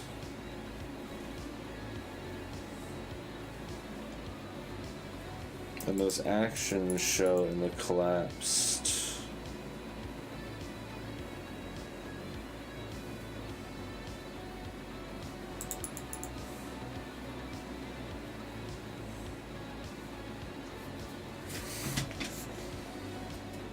You know what I'm actually going to do? I'm going to get rid of this, and I'm going to apply the same idea that I have here. So here, we are checking on scroll up, we hide it, and then on scroll down, we hide it. But now, what I want to do is check the other direction, and then this is going to be slide in and slide out vertically the other way.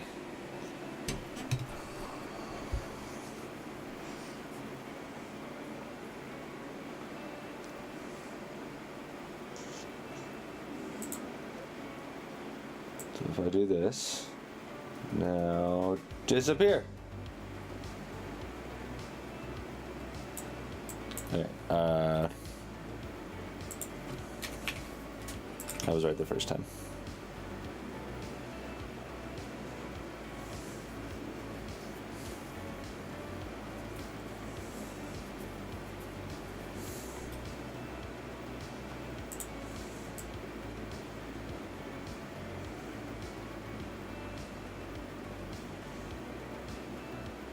I don't like that it jumps. So what I want it to do instead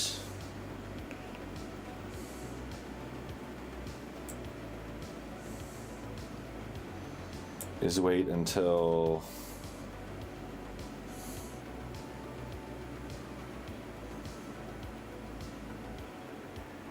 what I want it to do,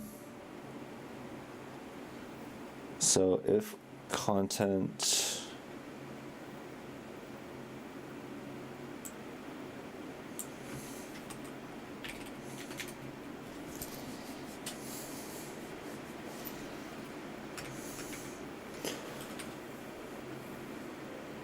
so it's not just if it's greater than current offset, if, because I want it to be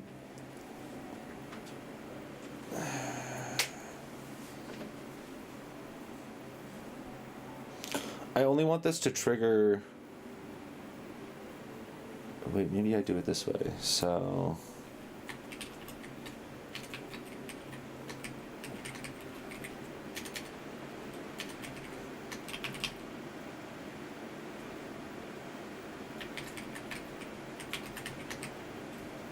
next.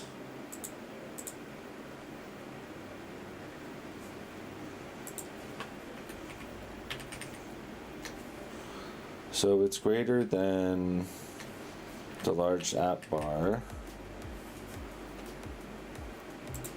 Then we do this.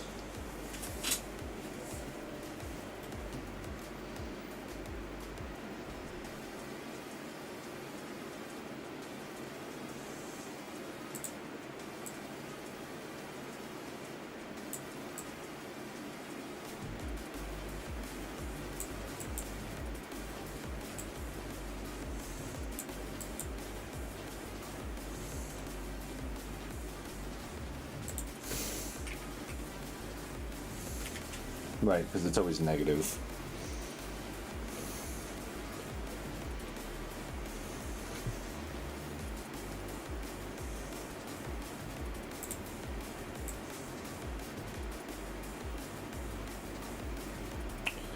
The jump is still...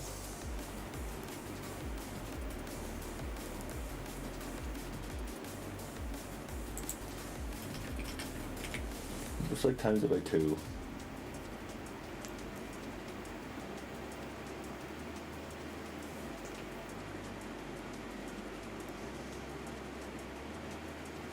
Why is the content offset not?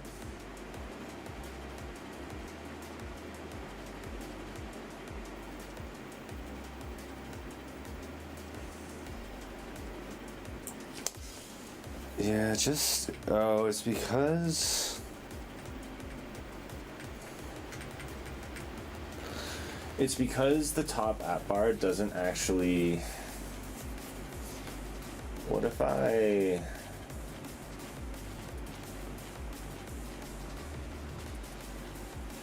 As I animate the visibility, the problem that's happening is when I animate the visibility,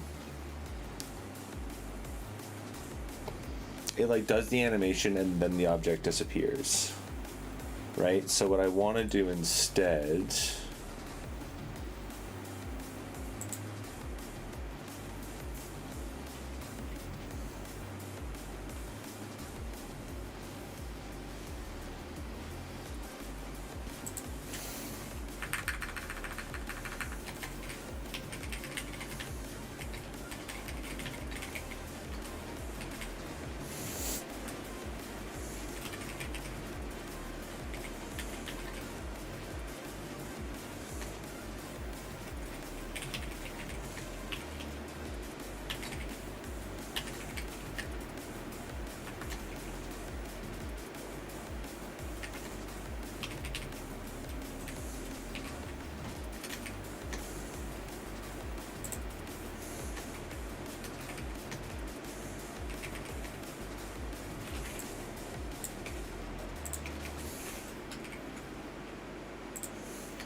I think this should work.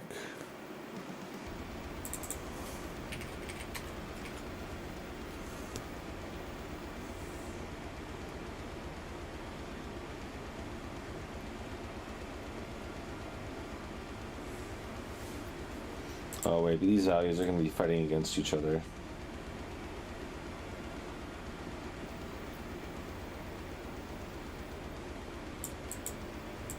It's actually not bad.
Oh, I gotta...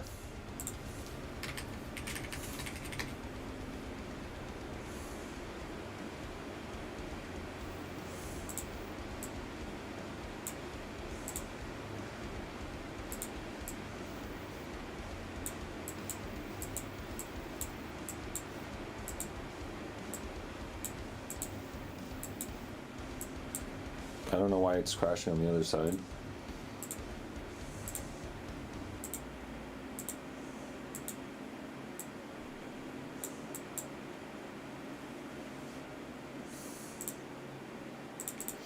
Okay, cool.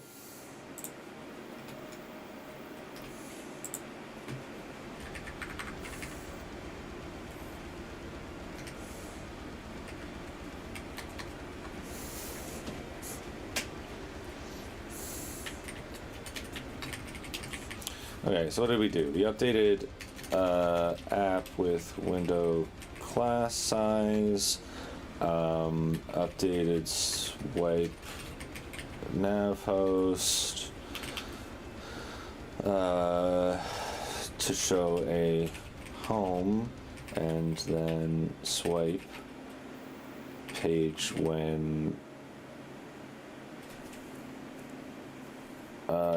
in medium width, hide toolbar when in short height, always hide floating action button when scrolling.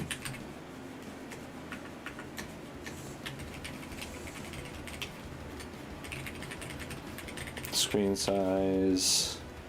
Sweet.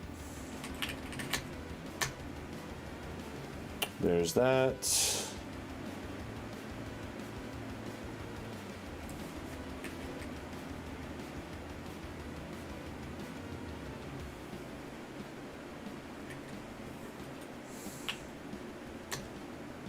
We're going to push that.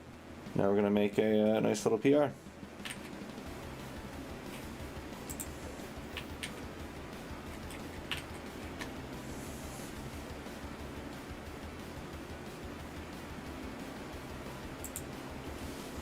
Oh no, I'm going to run into some issues.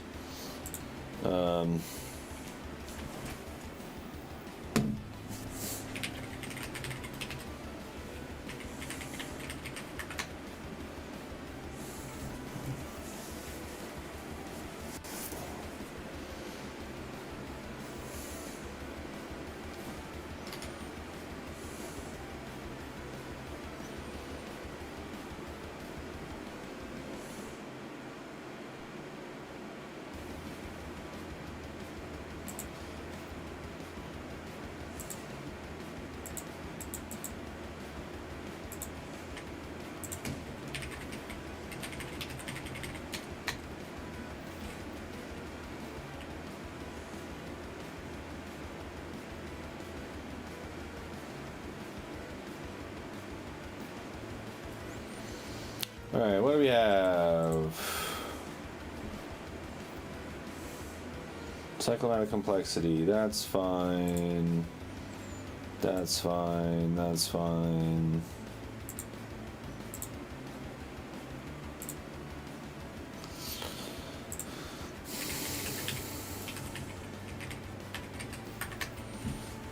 Let's update our baseline. I know it's not what I'm supposed to be doing, but I haven't really looked through the rules, and they're all enabled right now. So I am like looking at the things that I'm doing, and like I'm comfortable with them.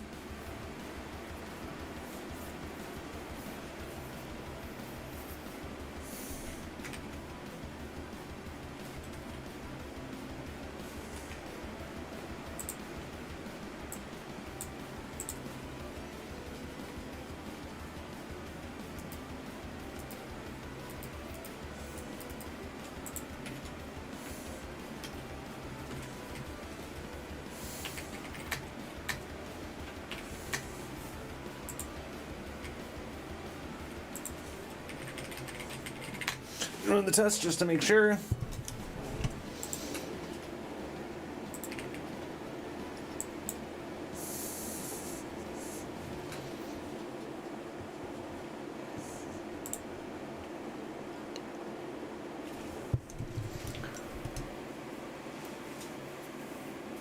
Build successful. Woo, there we go. All right, so what's the ideas for tomorrow? I'm gonna get some. I'm not streaming tomorrow, but Wednesday. Do I have anything on the docket for Wednesday already? Oh, right, I'm seeing Frankenstein, the new GDT movie. Guillermo del Toro, very excited. So I don't think I really had anything on the list that I needed to do today. I didn't really check into like error handling stuff, so I should really do that. Oh, right. Okay, so error handling.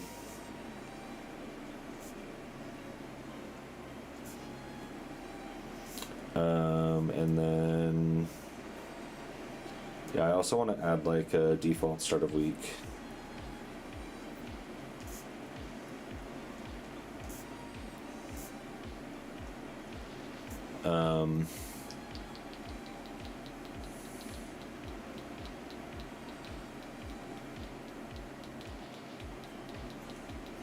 All right, I'll figure that out. But I'll just go right now. That's for tonight. Anyways, thank you all for watching.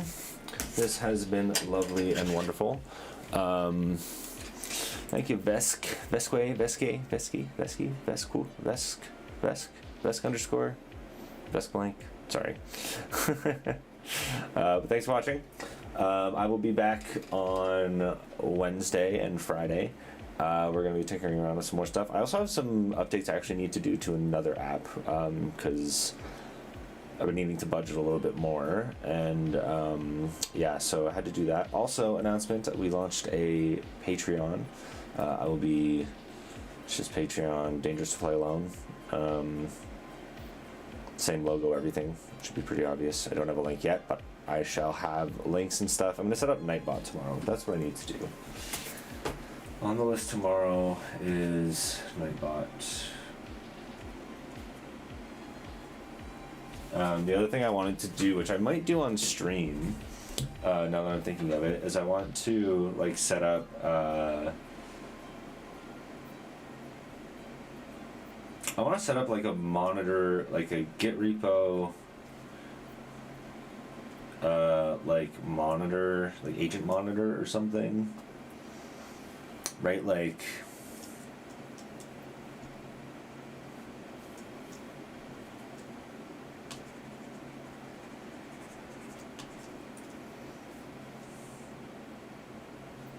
agent monitor. So something that like, it's a fuck. I really love this tablet, but the calendar view is very frustrating sometimes. Monitor, right? So like the idea there would be, like it would just be like an agent that ensures that previews are generated. It ensures that things are there, right? Ensures and writes at preview, ensures and writes unit tests, ensures and writes translations. And then lastly, what I would want it to do is like, so it ensures and writes previews, it ensures and writes unit tests, it ensures and writes translations, and then it also like extracts string resources.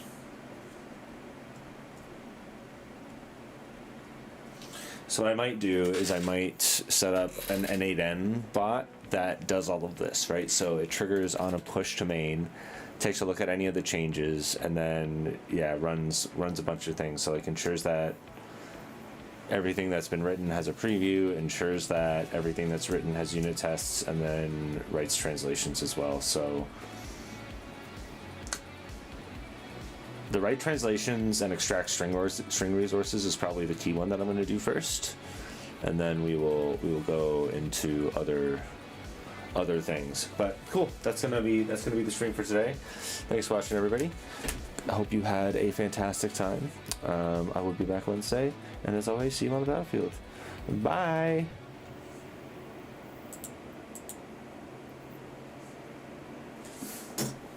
Damn it. Need to name this.